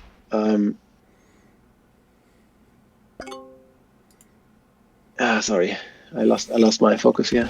It's a tough topic. Good. It's all good. Take your time, man. I love it. I love that you asked me to do this. So just know that I am really, really enjoying myself, and I hope you are too. No, I'm enjoying this too. Good. I mean, we don't have in German schools or at university, we don't have debate teams or debate clubs. Why not? And I've always seen that in movies, and I was like, yeah, I'm not sure if I would have gone for it, but it sounds cool. Like, okay, you can basically have a good rational argument, and I'm for sure making. I mean, I also looked it up before this talk with you, like all the different kinds of fallacies, logical fallacies. Sure. Yeah. Yes. Yeah? I looked that up, and because I mean, I've watched YouTube videos where they try to criticize Jordan Peterson and his folks. So my issue with Jordan Peterson is also that he calls it post-Marxism or neo-Marxism. Modern neo-Marxism. Yes. Marxism. Yeah. Yes. Sorry.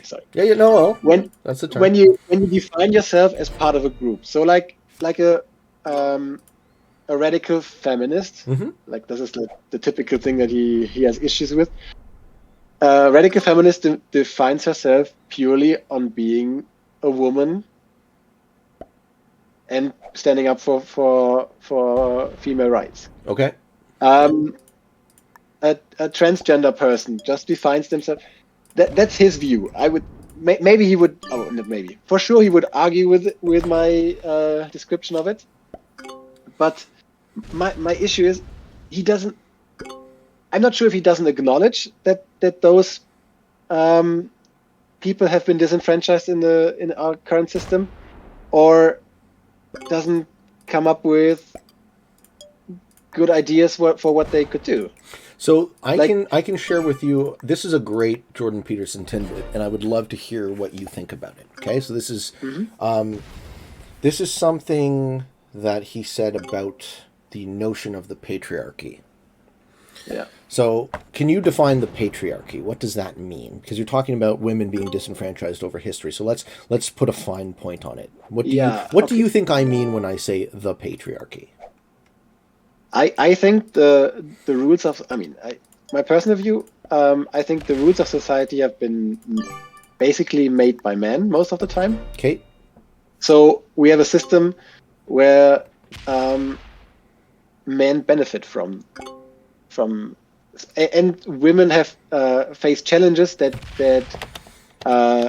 men don't have. Like that. Indeed. For example, I believe in the existence of male privilege. I believe in the existence of white privilege. Sure. That doesn't mean that any white person or any male person has had it easier as any female person. It's just that whatever troubles in life you face, there are certain troubles you have not faced. Okay. For example, so here I'm a 6'4".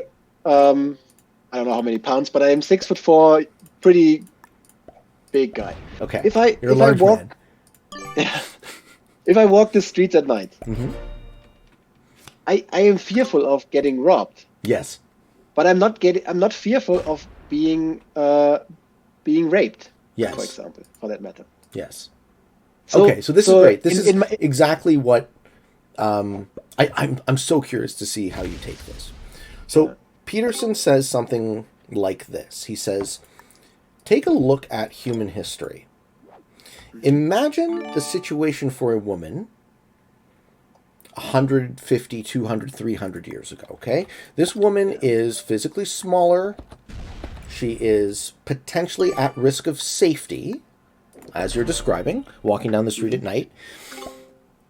Wouldn't you suppose that the pragmatic solution that would have been met by women in that era, in the absence of sanitary technology where they are in menses for some portion of the month as well, right? Wouldn't the pragmatic solution be that the woman takes care of the household, raises the kids, right? And the man goes out and works, and some sort of the thing that emerged and evolved is how it worked, right? The basic position is that the story of the history of women being oppressed by men is an oversimplification. For sure, but that's what I mean. If you watch John Peterson, dividing the world in oppressors and oppressed is where that gets him riled up all the time. Yes, very much. But I don't have the same issues with it. Okay. I think it doesn't mean that I'm part of that group. I'm a terrible person. As a psychologist, right? Here's a psychological approach. So humans are anti-fragile. So, and what anti-fragility means is we are made stronger by confronting our fear and our struggle. So, it's like when you go to the gym. You lift heavy weights, you get stronger, right? If you don't go to the gym, you get fat and weak. So the metaphor psychologically is face your fears and to overcome them. Did you just call me fat and weak? I would never. I would never. So where it applies to this conversation, though, is that identifying yourself as a victim is directly counterproductive psychologically. So it's bad for your mentality to think of yourself as a member of the oppressed. But let's take the easiest example probably in the world. Sure.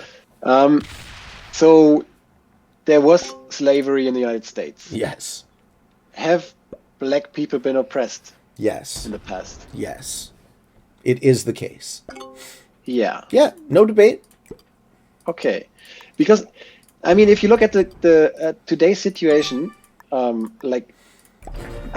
have been studies about that. So basically all the wealth is there in white people's hands, because you can, like, there are so many things, like the areas you live in, you can afford housing, etc. There are so many things that have been studied.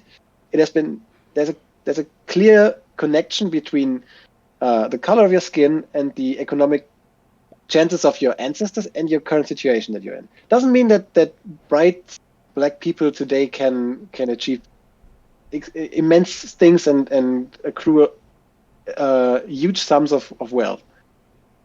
But it doesn't take away that the class itself, the group of black people has had struggles in the past and has been oppressed. I have no debate with that. And I would argue that it's the same for women. It's not to the same. I mean, there are for sure biological differences. This is also what I learned from preparing this, and neo-Marxism that John Peterson. So I had to look up Marx and everything. Mm-hmm. For example, Marx. I'm not an expert, so I could mischaracterize this as well. But Marx talks about equality and is often misrepresented as wanting the equality of outcome. But from what I read, Marx full well knows that equality of outcome is not attainable because, for example, if you have two workers, you give them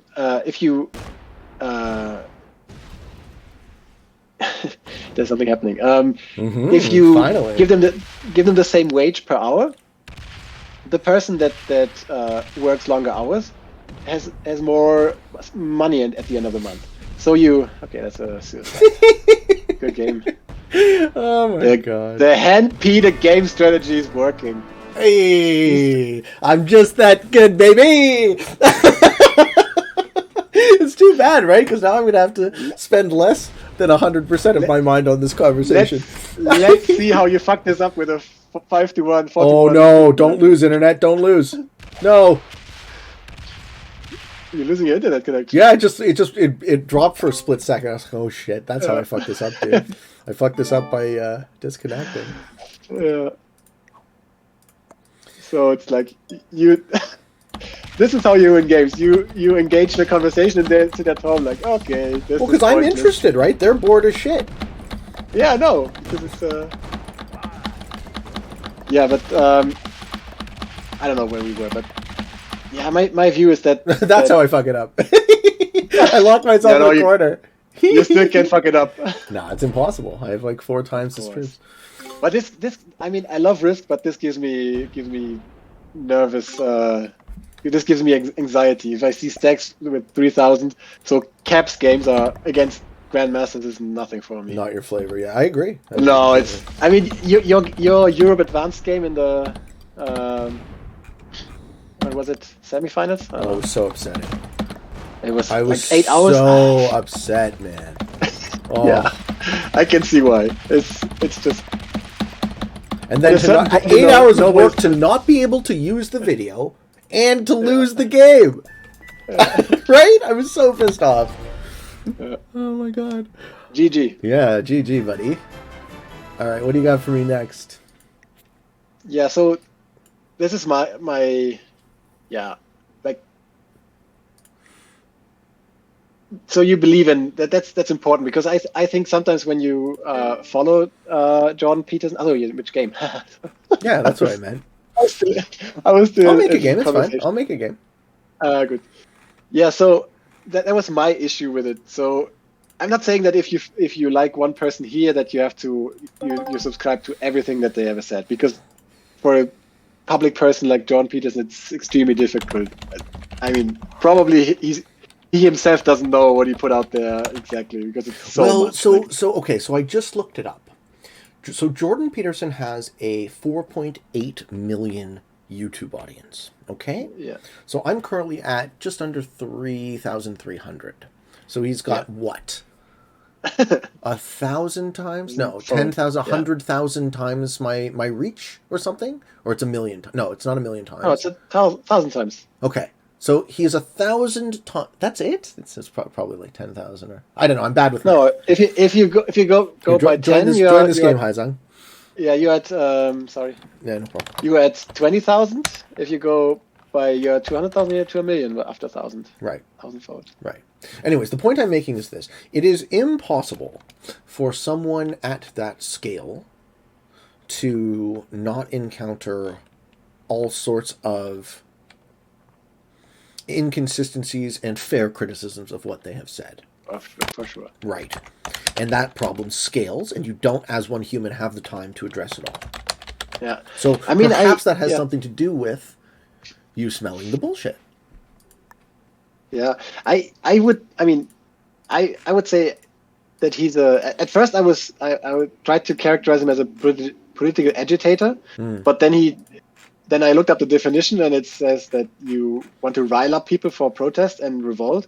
And since he likes the status quo, he's exactly the opposite. He's like keep calm. Well, so I don't think that's a fair characterization. I don't think he likes the status quo at all. I think what's going on is not status quo.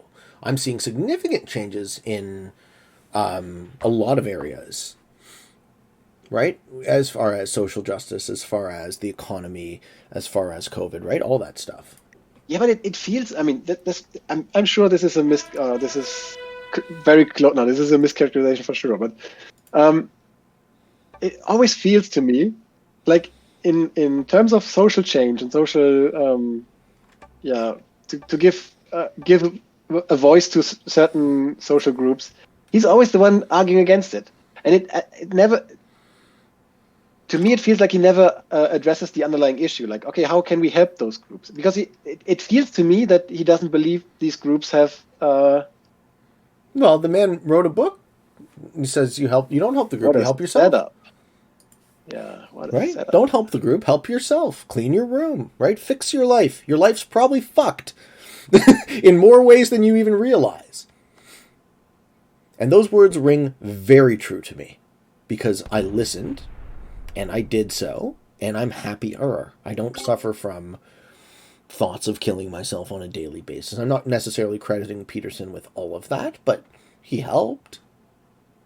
I mean, for sure, his self-help tips like clean your room, stand up straight, they make you feel like you accomplish at least something in a day. Like, especially for someone who's depressed. Like I mean, I had my last boss said, like a kind of a military style. Make your bed every morning. Like, if you come back from a shitty day of work, at least you have that. Like, look at it and say, okay, I did that, and I did it good. Like you start, or you always come back to something positive, and this is great. But it's also, maybe it's unfair, but to me it feels like the tips he puts out there are kind of obvious. Like, it's not like a revolutionary book to me. Like, no, and nor should it be, right? And I actually think that's part of the joke. That's why I find it so humorous that Peterson is considered to be a controversial public figure when he's saying things that nobody disagrees with.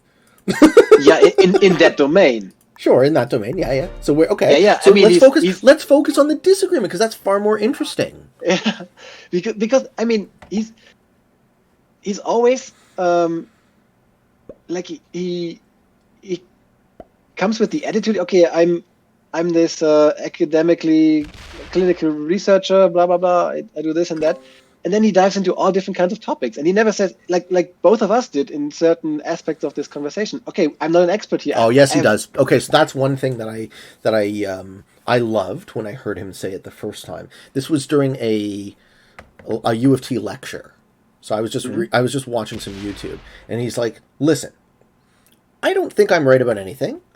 And I encourage you as students of my class to find fault in what I am saying." He says this outright, and I was like, perfect. That's exactly, I'm going to use that. That's now a bullet in my cache of ammo, right? I'm going to use that forever because it completely neutralizes the potential that you come off as arrogant in an argument, right? I'm not selling you anything. I'm totally open to being wrong, and I love it when I'm proven wrong, because then I have learned and been made better, right? Yeah. Yeah. Yeah. So there you go. And I get the sense that you find my enthusiasm as a almost kind of arrogance, right? Because I come off as a person with, I'm very intense, right? So I come off as a person with a lot of conviction and strengthened by beliefs, but it's not actually as such. Because I'm not right, and I'm certainly not trying to convince you. I'm just sharing what I believe to be true in an open dialogue that is extremely difficult to have. More so as time goes by, I've noticed. Things have gotten worse as far as free speech because of the siloing of belief. I don't know. Am I saying something to you now that you feel is untrue? No. I'm only saying that I don't feel like you come off that way to me. Like good. No, well, not like Peterson.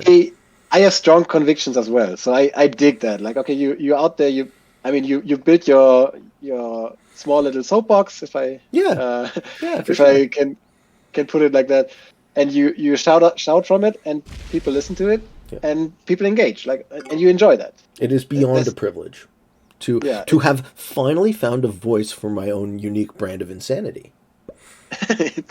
I don't think you would always do that to humbly call it. It's not false humility, dude. If you had any fair picture of what my life looked like growing up, having these types of conversations with people, it was like hitting a brick wall. I felt like I was a fucking alien. I think I should break you because you can't win three. Which one are you, purple? Yeah, I'm purple. How are you gonna break me? Get out of here. 4-2, man. There's three other people who have bonuses. You're gonna break me? But they didn't win 2 games. Just take your own. I'm doing that. Good. I'm just saying. Oh, so you're gonna break me and take your own? Get fucked. No, See? You see that? No, I'm just saying you cannot win 3 games in a row. I see. I respect that. So repeat a game strategy. So kill me if you dare. I'm a mediocre grandmaster. There's no way I can. You'll get there one day, buddy. Just watch more YouTube. No, I have to watch less YouTube. That's my personal hygiene and my personal. No, and I respect that too. Right? It can be very. Right? It can just suck you in, and then now it's 2 a.m. Where did my day go? I love the videos that have comments like, how did I end up here? This is like just purely algorithm, and it's like, okay, it's we have determined that you enjoy video games. Perhaps you would enjoy this. No, it's just complete weird shit. I don't want to even. I mean, I'm pretty open, but I'm not sure if I want to. Yeah. Well, heaven forbid we make you uncomfortable, and then we can't air No, the I can show. tell you, I'm never uncomfortable. I even ended up watching videos of how do you call them? I think it's maggot fly. I'm not sure. Oh, maggots devouring flesh. Yeah, they. I do something similar with pimple. There's something there's some insect that infects dogs in Africa, especially. Jesus. And there was a doctor who always got them, and it was like squeezing pimples. Is that correct? Like not pimples, like maybe I'm wrong, but it was like they were squeezing the flesh, and the larvae came out. It was unwatchable, but you could not stay away from it. It was I don't know. It was the most. So I watched at one night I watched 5 or 6 of those videos. And I was like, what the fuck am I doing here? This is complete waste of my time. I wouldn't be embarrassed to share that. No, I'm not super embarrassed. Normal. Yeah. Yeah, that's what I'm saying. I'm hardly ever embarrassed, but it's like, yeah. And this is what I recently found. I found a video on YouTube, finally, that where someone claims that the TikTok algorithm works differently in China. Okay. So it apparently what they claim, and this is my skepticism, like, okay, I smell bullshit here as well. They claim that it incentivizes different things. So they do cool stuff, engineering, blah blah blah, and not stupid dances. And they're basically like, okay, this is like we're dumbing down Western society and trying to boost up China. No, kind of putting it out there because TikTok is Chinese, right? Yeah, of course. So kind of putting it out there, they are dumbing us down. So this is like their warfare against us. Yeah. And I got you. I took your point. And it's an interesting idea.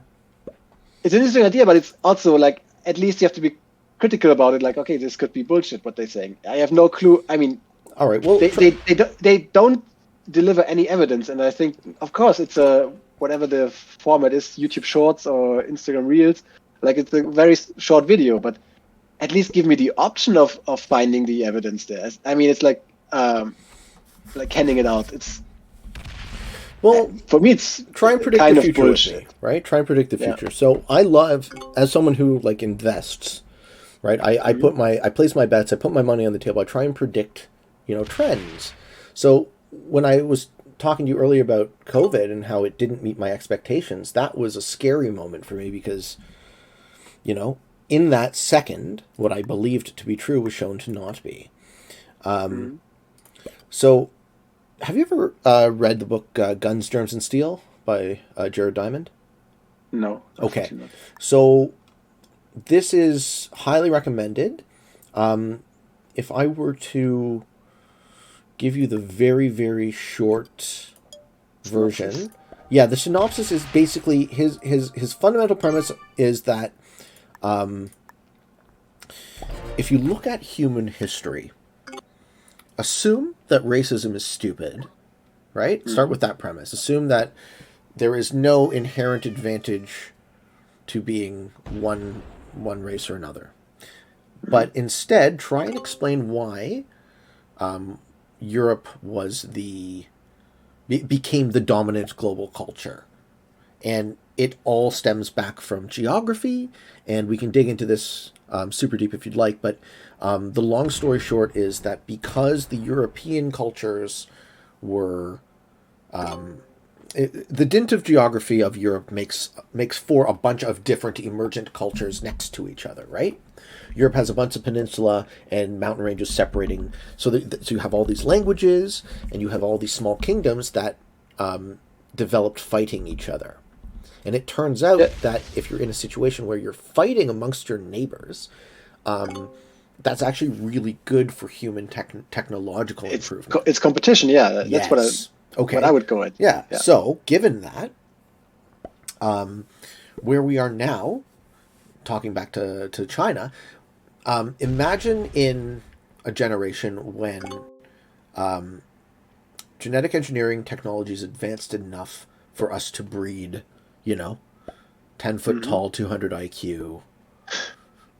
Dudes, no, the IQ is dudes with foot-long dicks, right? Like, always going to be 100 on average. Well, so no, but sure. I know. Okay, thank you. 200 compared to today, so. Let's say Western culture has some sort of moral opposition to eugenics, as the German nation that we spoke of would obviously. Guess who wouldn't? I don't see China having any qualms. No, for sure. Right. They didn't make the same. They didn't have the same experiences with it. Right. So if we are talking about a future technological eugenic dystopia, I would very well see China being in the forefront of that. Yeah, I could see that too. Yeah. There you go. So whether or not they might be programming the TikTok algorithm to dumb you down and boost themselves up. Yeah, I wouldn't be surprised. I wouldn't put it past them neither. But I'm just saying, it's like out there on the vast land of the internet. There's so much information. There's so many things that people say, and we have to be very skeptic about it. Like, okay, it's not. This is basically what I'm going at with where our education system should go. It's like you mentioned the device in our pockets. Like this helps us to find anything basically at any time in history, right? Any time in space. But I would argue that we don't need to teach our kids. It's still good to have a basic knowledge of stuff because you can connect it, and so far machines cannot do that. The connection, like, okay, I've read this here, and be reminded of something, and connect it to a feeling or whatever. All these things that machines are not good at the moment. Mm-hmm. But in terms of educating our youth, I would strongly argue for making them critical thinkers and dealing with information. Especially in this time of age, it's so difficult to distinguish between good and bad information. Mm-hmm. And to, have that a course in, okay, this is what we need to do. This is like a good source. How can you just look up sources? Have a like a bold claim like this, the one that I saw on YouTube. Like, okay, this is pretty bold. Like it's not. That's the best thing about it. It's like it. If it were not true, I'm not saying it isn't, but if it were not true, it's like the best conspiracy theory. It has all the items of, okay, this makes sense. Mm-hmm. This is exactly how the Chinese would do it. Yes. Yeah. It's very compelling because it's believable. And I found recently I found a podcast on Spotify, like a 8-episode podcast or something, and I was impressed by because it was basically a conspiracy theory, and I would normally never watch it. And do you know the song "Wind of Change" by the Scorpions? I know the band. I don't necessarily recall the song. Yeah, it's like the anthem of the end of the Cold War. Cool. Okay. Like in Germany, it's a German band, so they. Oh, I didn't know Scorpions were German. Okay, cool.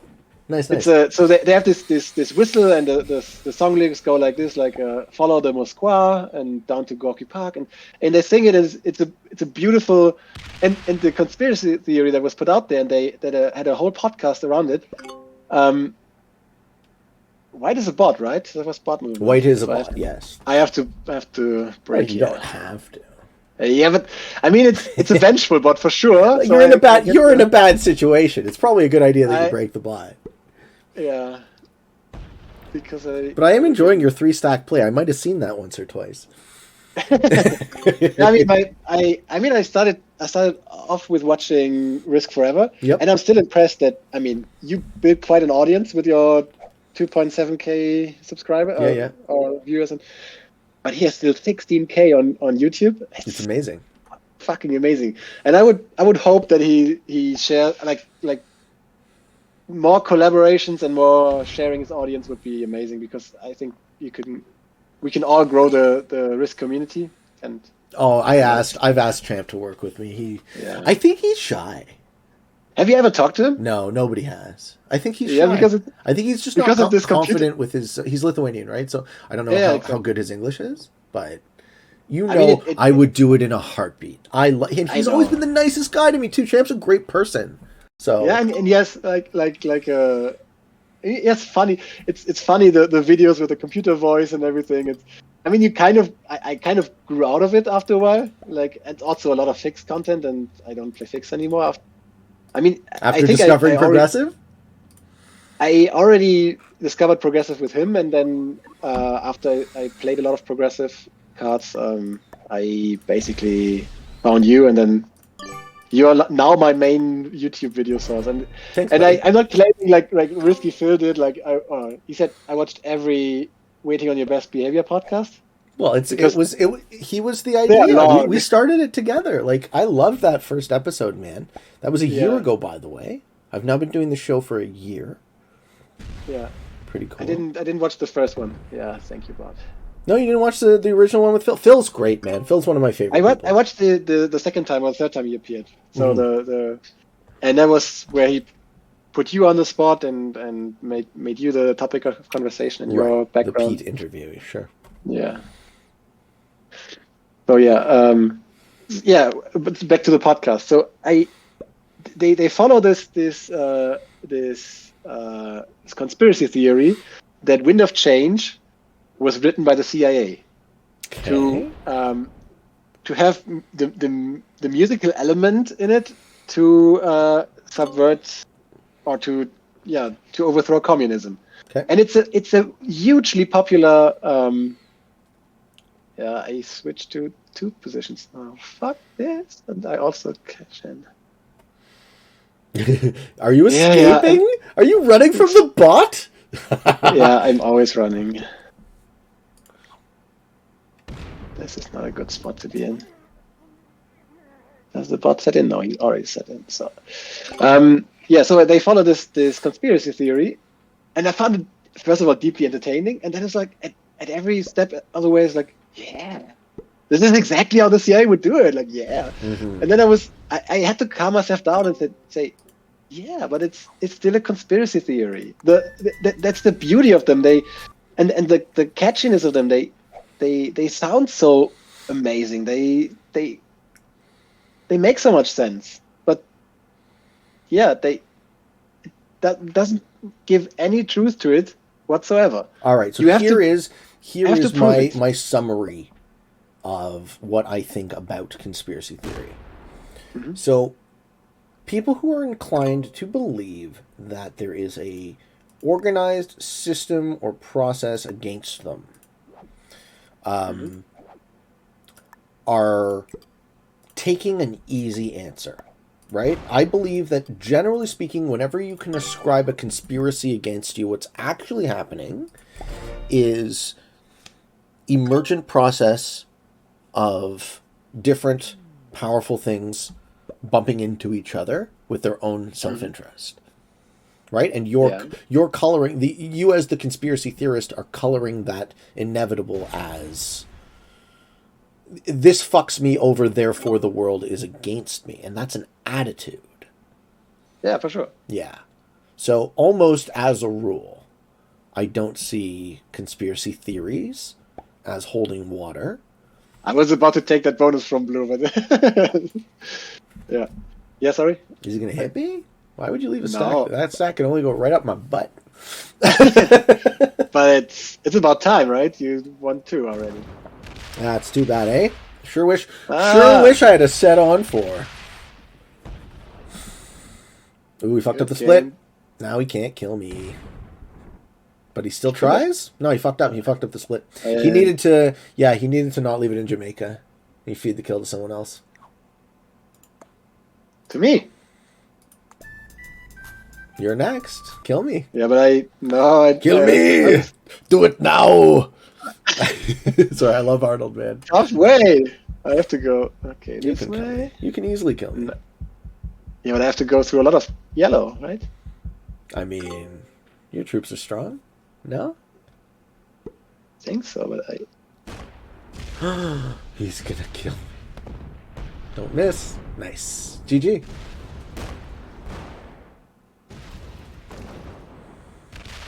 Oh, I'm not.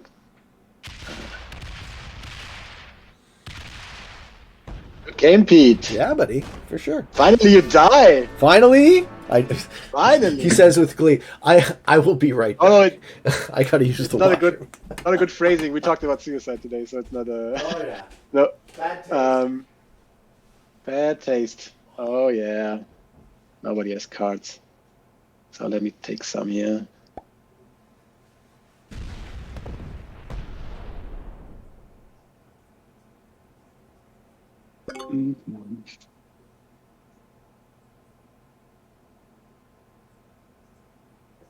Eat this conspiracy theorist.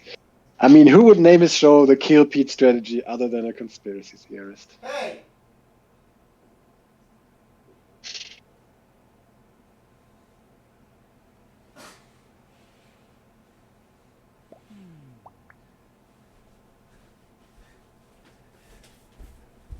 That comment was skirting dangerously close to an ad hominem attack.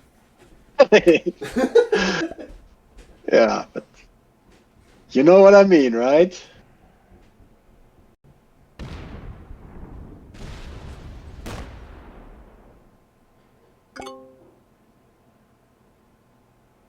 Are you back? Is the coffee mug full?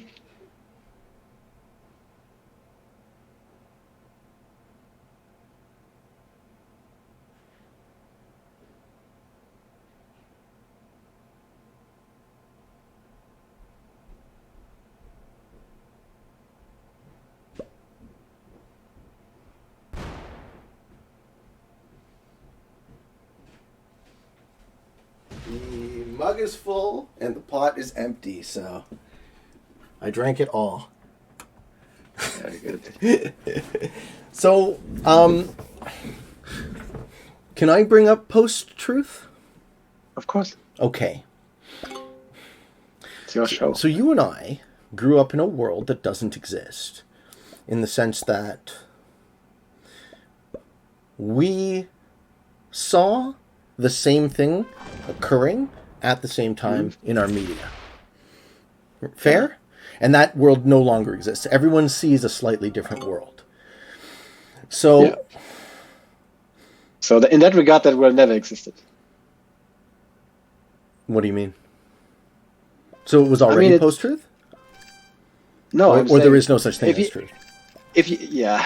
No, but I love it. It's too philosophical for me. Sorry. But it's if you say that, I mean, you brought up media, but if I would argue that perception has always been different, so everybody perceives the world differently.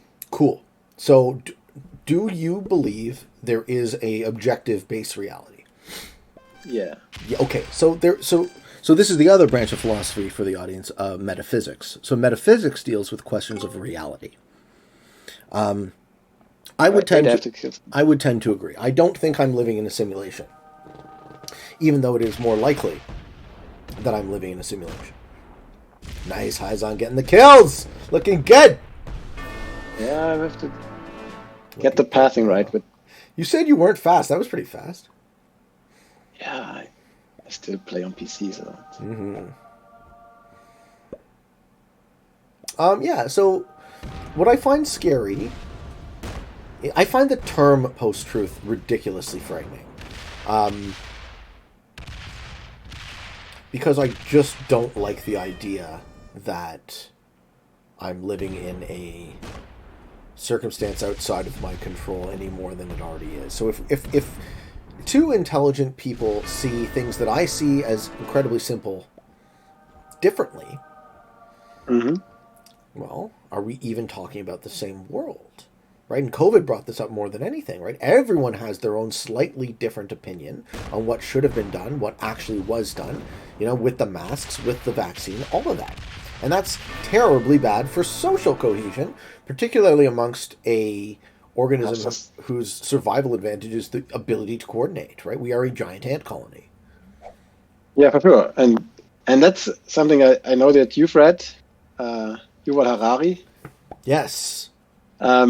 He claims that, or he says that is unique in the fact that, and I left the social manners and wishing everybody good GG because I got the win. to fuck it up. Yeah. Yeah.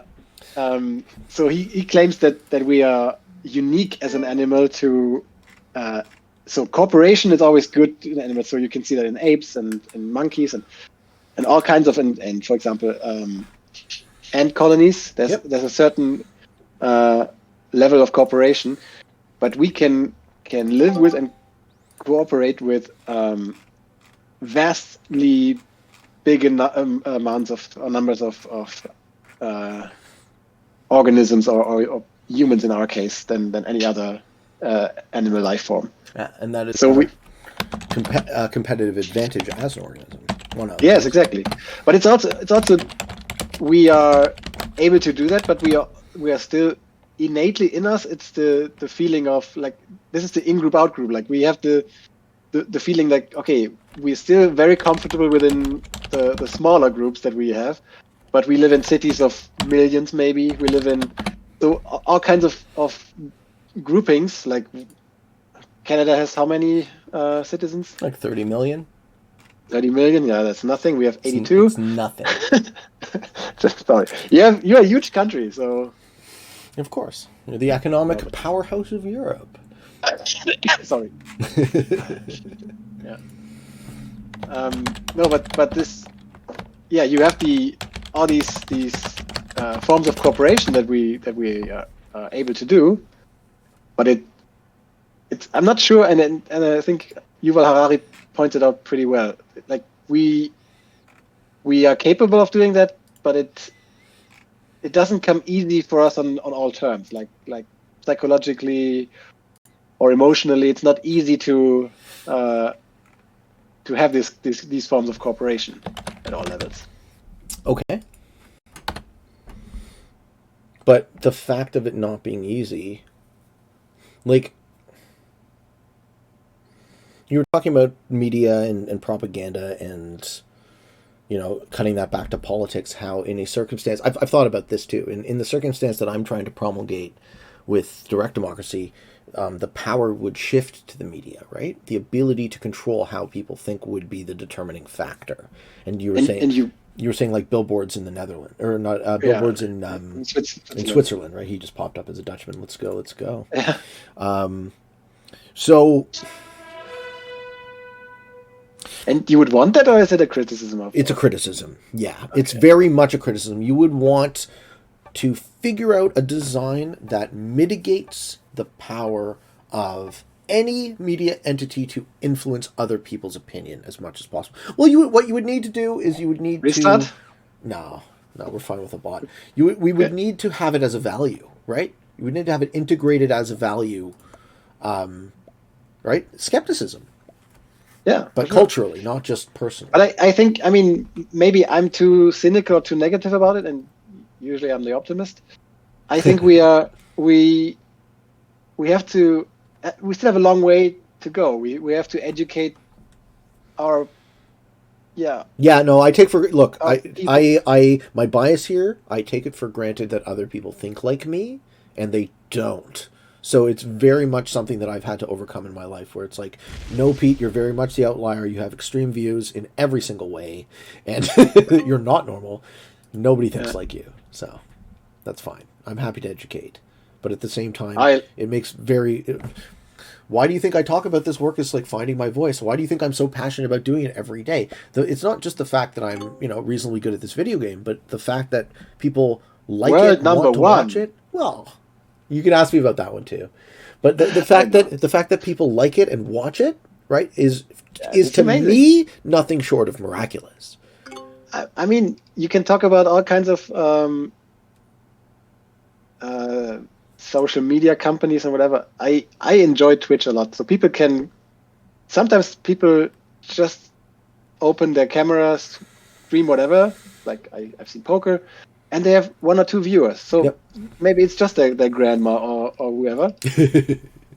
and it's great. It's like, okay, it's probably a little bit of what is attributed to Andy Warhol. Like everybody will get the 50 minutes of fame. Yeah.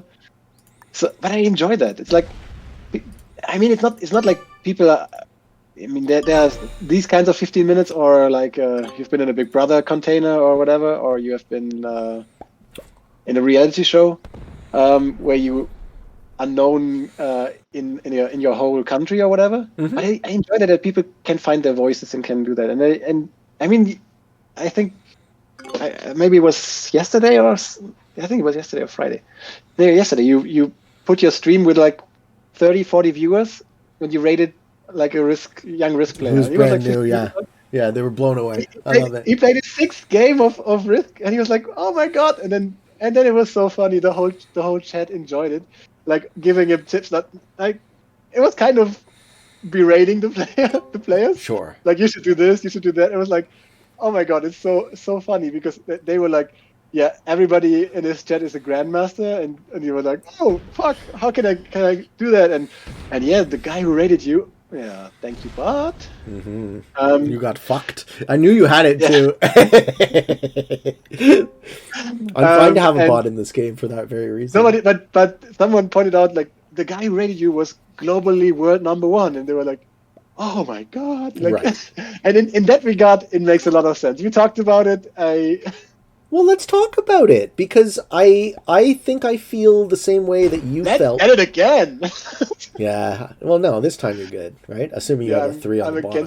You have a 3 on the bottom? Excuse me? If you have a 3 on the bottom, you're good. Yeah, I do. No one's going to break you. So let's talk about it, man, because I was very much on the fence about airing the video. And it's also potentially quite hypocritical of me to have the audacity to, you know, grind noobs and climb to the top of the leaderboard when I am as much as anyone responsible for advocating change in the ranking system, right? Yeah. I didn't think it was hypocritical. That was not my issue. I told you in chat, when I saw the video, I was extremely sad. Yeah. Because and the reason why I was sad when I saw this was you put out a lot of great content. Mm-hmm. Like people come back to you for all kinds of, it's strategy, but it's also you convince us with your personality. You're out there, as you said, you have found your voice. You everything that you can. I mean, your heart and soul is in this. You enjoy the work. You Yes, do it it is. every day. And to me, this showed basically nothing, because there was no skill in there. Like the skill was finding out, okay, this is the system tends to work like that. So if you do this, you can have this outcome, and then it's just a matter of time if you repeat it X, Y, Z times. Well, isn't that a valuable thing to show people? I mean, I mean, I can talk about it, but demonstratively. In a way, it is, but it's. I was also surprised. Like, I mean, it must have. Why would I waste my time? Exactly. So. Here's the mental health. Yay. Here's the mental health aspect again. In addition, did you get broken again? No, I got 7. I got the bonus. Oh, you actually held it. Good for you. I celebrate the victory. Celebrate. So, in addition to suffering from some kind of mysterious chronic depression, I also have issues with addiction. So me clicking away at my phone in a repetitive way, over and over and over, enough reps to get to rank number 1 in the world at something that is tangentially what I love to do, right? I'm not pretending to be an expert in 1v1s, but in order for my risk rank to reflect number 1, that is the process that I had to undergo. And I see the value of being able to say that I reached rank number 1 as giving some legitimacy to my video work for folks that would be brand new to it. Right? I see that. Who is this guy? Oh, he's a top-ranked player. Okay, maybe he knows what he's talking about. And that's the whole thing. So whether or not it was worth my time, I didn't hate the process. The part of the process I disliked the most was the knowledge that I was taking something from other people. In order to hopefully and potentially give something to other people by growing my audience in the future. Yeah. And I will tell you, I don't know if this is correlated, but the last 2 days, my views on YouTube have been all-time high and by a lot. So the last 3 days in a row. It's all the 15-year-old UK streamer who found his friends like, I was rated by world number 1. Is that what it was? No, I'm just kidding, but it's well, I don't know what's happening with my work, but it is growing in 101% more views than usual in the last 28 days. I'm in a 28-day doubling period? What the fuck? Right? I have to pay some amount of attention to that because I see it as being... And whether or not you want to, chalk it up to me being a shill or a shyster or whatever criticisms are rightly or wrongly leveled at Jordan Peterson, though, I will say that if I am in the middle of an engine that is running at peak efficiency, I kind of owe it to myself to see where it goes. Yeah. I don't know. What do you think of all that? And if it makes you sad, I don't know what to say. Like, it kind of made me sad too. Yeah, it was like it was, to me, it was following the wrong dream. That was kind of my issue with it. Sure. No, look, how many... I have almost 500 videos on YouTube. How many of them are 1v1s? Do I take from the bot or do I take from you? I take from Pete. But I have to, at one point, I've traveled Brazil twice in my life. At one point, I have to go to Minas Gerais. It's this... you don't see that. It's for you, it's in fog. It's next to Rio de Janeiro. Okay. My best friends in Brazil live there. So nice. At one point, I have to occupy that territory. I will fuck up the game for that. Okay, sorry. I'm down. Well, I mean, why not just play to win and you'll occupy it eventually? Yeah. Right? Yeah, maybe. No, but to me it was. Yeah, I see that the legitimacy to your work for a newcomer, yeah, in a way I see it, and I've come to terms with it more afterwards. After hearing my perspective on the situation. No, after also thinking about it. Like, okay, you thought it through. You're like, if you were me, what would you do? I mean, yeah, you arguing for it is also helping, opening my eyes. It's not that I'm blind to it, but it's also like, yeah, he's doing more than just the community that's already there, like trying to grow the community, and that's for sure helpful for that. But I was like, yeah, dude, your work is fine as it is. The people come back and it's growing already. Like, I was like, yeah, it was a, they're valid. How do you call it? It was a the golden lamb in the Bible, like the wrong kind of a false idol. False idol, yeah, exactly. Yeah, okay. That was I see the metaphor. Yeah, that was it for me. Sure. Hey, man, I still do 1v1s on my phone. Just not on that account. Like, if I'm sitting having my morning coffee. But now I'll just accept anyone, right? I was so impressed because I've never done 1v1s really, and I was like when I was considering 1v1s, I was like, the only content when I thought from you maybe or from others, and it's a different type of game for sure. It's a fundamentally different game. Risk is, as I understand it, Risk is a free-for-all multiplayer game. You knew I was there. Yeah, but not with a. I mean, no. Stop chasing me, fucko! What are you doing? Not with a fast stick. Get out of my face. I don't like it. I don't like it, Heizung. I don't like it one bit. No, you like it. No, do not. You like it up your butt. No, it's my butt. I wanted to keep it clean. I wanted to keep Leave it alone. Leave my butt alone. For a change.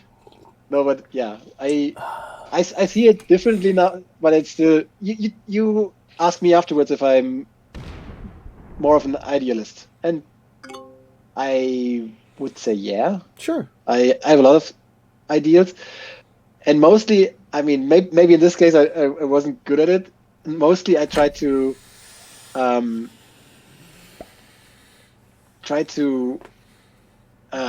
the ideas just for me. So this is something I want to live by. These are the rules, and I enjoy it when other people do that. Exactly like philosophy of Kant, like yes. What's the golden rule? I can't say it in English, but like so I can. So Kant has something that is called the categorical imperative, and the usual translation from German is act according to that maxim that you would will it to be a universal law.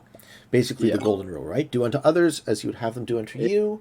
And this is sort of the fundamental basis for the way Kant sees morality. Kant sees an objective morality derived from logic. Yeah. Yep. And I do not share that. I'm a bad Kantian. I don't think it applies in all cases. I don't know if it applies in all cases. I just know that for a lot of areas I can say that. Okay, well, I don't want to have my bonus. Yeah, that's fine. Let me play my turn. Yeah. Kant is also well clear you off from that pocket. Oh, you clear me out of nothing. No, I just for killing you, I didn't want to turn around. So now I really have just to like turn around. the tenor of this game is you hunting me the entire damn time. I don't care. Don't care for that one bit. You know, if we were playing with alliances, I would have an alliance with you until I kill you. I'm telling you right now, I'm in more fucking places than you think I am, dude. Yeah, but it's still fun if I fuck up your game, right? No, it's not. It might not be good television for you, but don't ruin my shit. I want you to play to win. Yeah, here, I'll even show you one more of my positions. Hi. How are you? Oh, you have more. I sure do. I have to grab a bonus. I don't have too many. Okay, so Kant. Tell me about what you think. So I tried to live by that maxim. Like, okay, I think the golden rule is, for all intents and purposes, pretty useful in most. Yes, we fully agree. Very useful. It's a great heuristic. I just don't think it's as universal as Kant does. Right? I'm in the process of addressing my issues with depression and addiction. I'm forced to confront and integrate the dark side of my nature, right? The fact that I am an imperfect, flawed person, and I don't always act ideally, ethically. I don't always act in a way that I would admire. I'm not always a person that is right or righteous, or, you know what I'm saying? So, given the fact that I am imperfect and flawed, how do I continue to act with integrity despite that? Yeah, but it's not. It's like, I mean, for my understanding of the category imperative is, this is your idea. It doesn't mean that you have to be perfect with it. It's just like, okay, this is like, after you failed, you get back up to it. You're like, okay, this is what I'm out there to do. Like, sure, not so you don't give up the. Yeah, I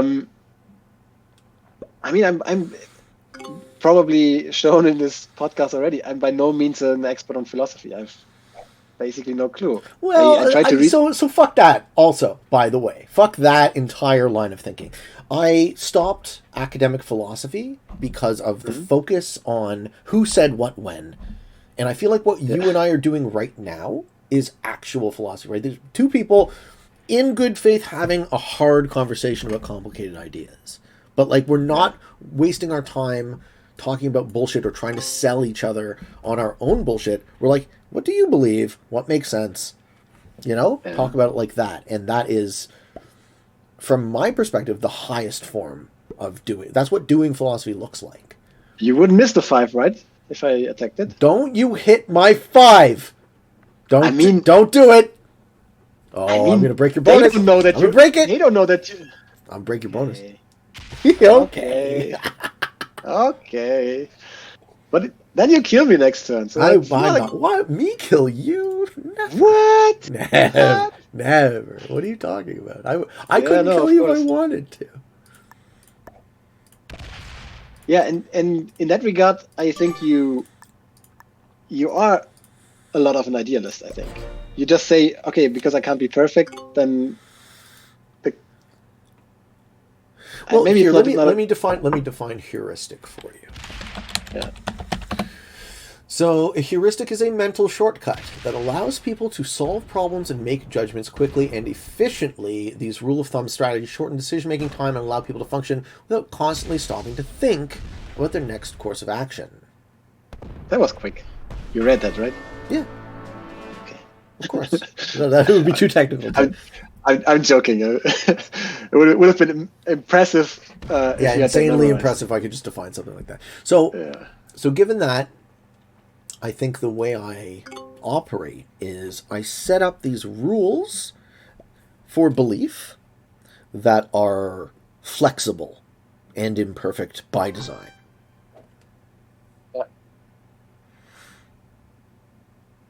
But you still see that as being idealistic? No, you have to repeat it. I was a bit distracted. No problem. I set up these rules for myself that are flexible and imperfect by design. Mm-hmm. Yeah, right? I know that I'm going to fail. I know that I'm going to be shitty. You know what? One thing I will say, you said you never feel embarrassed or rarely feel embarrassed. I don't feel guilt very often anymore because I know that we have a guilt-based society, right? In the Christian tradition. And like, I just learned over the years, if I do X, I will feel guilty. So I just stop doing X. Maybe that's what our conscience is for. Mm-hmm. Pete, quick update. Are you more in the north or in the south? So if I go hunting next turn, I will tell you for sure that I have way more positions than you think I am. But I can kill you, right? You can't kill me in a million years. Okay, somehow I doubt that. But I will. Hey man, you play poker, right? Do you detect a bluff? Always. Wow. Always. I'm always full of shit, huh? No, first of all, that's also a great concept about that. People are like, it's also when I applied for jobs now, they were basically telling me, "Oh yeah, you must be very good at understanding if someone is bluffing you or someone what their motives are and everything." And I was like, "Yeah, to a certain extent, I can guess it, and because I guess all the time. I'm used to guessing. So like, probably most people do that, but it's more of a trade if you make money with it. So you hone your trade. But as you said about being flawed in other ways, the studies or the knowledge about human behavior and how you can predict it with certain aspects of mimics and gesturing and whatever and nervousness, people are so bad with it. So when I play poker, I have a fundamentally sound strategy, and sometimes I see that okay, this person is not capable to bluff in this spot because he values the money too much. But it's something that he's shown over the time. It's not that I can say okay. I now you love that. How do you apply it to risk strategy? It's more difficult because it's a round-based system. So you see if somebody breaks you, like if you play a lot of beginners and they break your bonuses all the time, yeah, it's gonna do it. He's gonna do it again, and then I'm not gonna put any troops in your way, so I don't lose as much as needed. Right. Yeah. If there's a certain point where the troops you lose, it's too much for you, then maybe I set up some troops or whatever. It's like, you come up with strategies and you try to infer what people are gonna do, but man, humans are bad at it, and we are so convinced that we are extremely good at predicting behavior. I don't know. Yeah, that's true. Everyone thinks they're a good judge of character until proven otherwise. That's a fair point. Exactly. Yep, absolutely. I think I will never be in Minas. Not until you win. Yeah. Maybe you'll stop hunting me and go for the best. Yeah, maybe I fuck up a kill on yellow just to hand you the game, right? Yeah. So, what else is on your list? Because I really do want to get to most of what you wanted to talk about. No, we have covered most of it. Are you knew satisfied? that I'm very satisfied. Good. I think that there's still where do we go? I think we have still differences in a lot of ways, but hey man, I'm very comfortable with disagreeing with people. Part of not pretending that you're right is just being. No, I'm also not right. Yeah.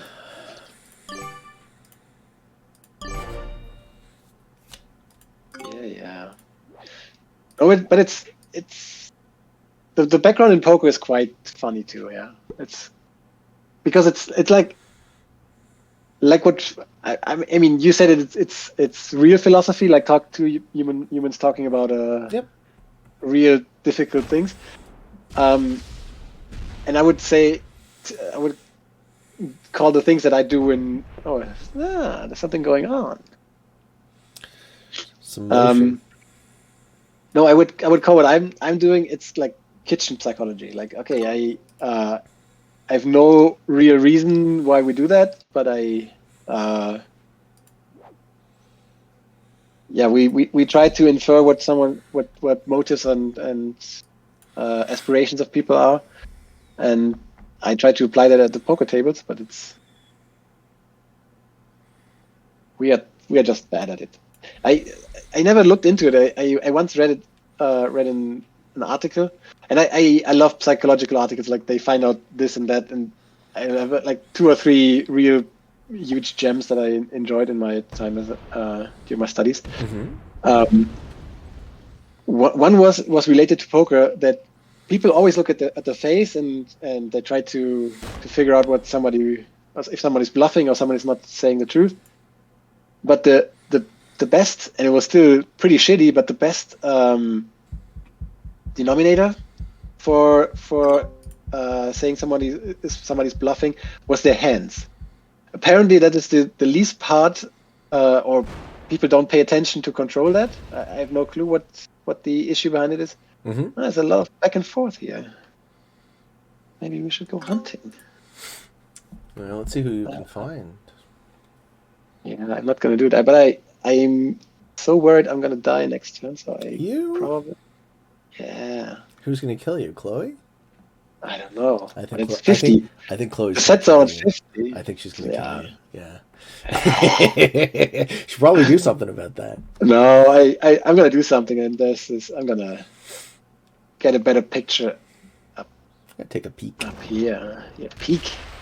Oh, Pecorino. Pecorino peeking around Pete. So now we see a little more of the map. Mm-hmm. Yeah. Oh, that's good there. Yeah, I lost my train of thought. As they all said, it's very challenging. That's why streaming is. I mean, I've heard it. I'm in pretty good, good relations with a female poker streamer, and she told me, man, it's hard. It's like you describe what you're doing, you try to be entertaining, and I mean, not to shit on your work, but you playing a game and you try to be good at it. Mm-hmm. But it's so at this point we don't play for money in Risk Global Domination. Mm-hmm. Okay, she can play for huge amounts of money. I know you. Nice one. This could be bad. Yeah, I think everyone dies. I know. Got a snowball now. I think Because he had to go through me. Yeah, I think everyone So- dies. Okay, well, GG. Sorry, finish the thought. What about poker? So money's on the line, which means Yeah, I mean, if you stream that shit, it's so difficult. Oh, you die first. It's great. I survive you, maybe. maybe. Chloe's not fast enough. You don't have to be fast when you hold the whole board. Yeah, sure. No, I mean, it was stuck on this, whatever she was doing there. I mean, at this point, Ooh, too bad. yeah, I die now. No, I don't die. I think you But might. you will hunt me. I think Yeah, you will hunt me. I have a feeling that you are dead. Yeah, but I still. But you have think I have to cards. fuck up your game. But you have Okay, cards. I make. Ooh, don't fuck up my game. Fuck up Chloe's game. She tried to kill you and failed. No, I have to go to Minas. This is my. Where is I Minas? go to Minas. Minas Gerais is next to Rio de Janeiro. I see it. Yeah. All right. Good luck in your journey. No, I will. Safe I travels. will try to. Yeah. I will try to get Chloe, but I'm not sure if it's possible.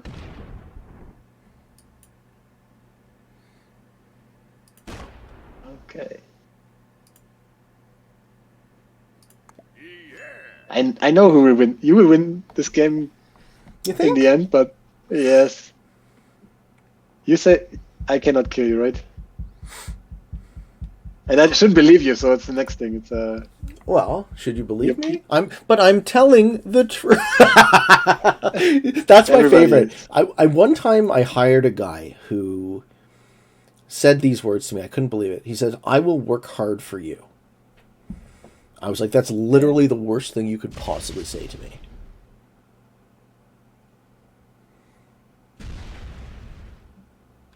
oh fuck. Right? I just don't trust you. Too many positions. Get fucked. Too many positions. Whoops. She gave me the deservedly oops. Yeah, I made it easy for you, Pete. I think you might have. I see the feed. I think I can win, but we shall see. Yeah, I know you will win. Let's not be sure. But I wasn't Minas. That's great. You made it, huh? I made it. Made it home.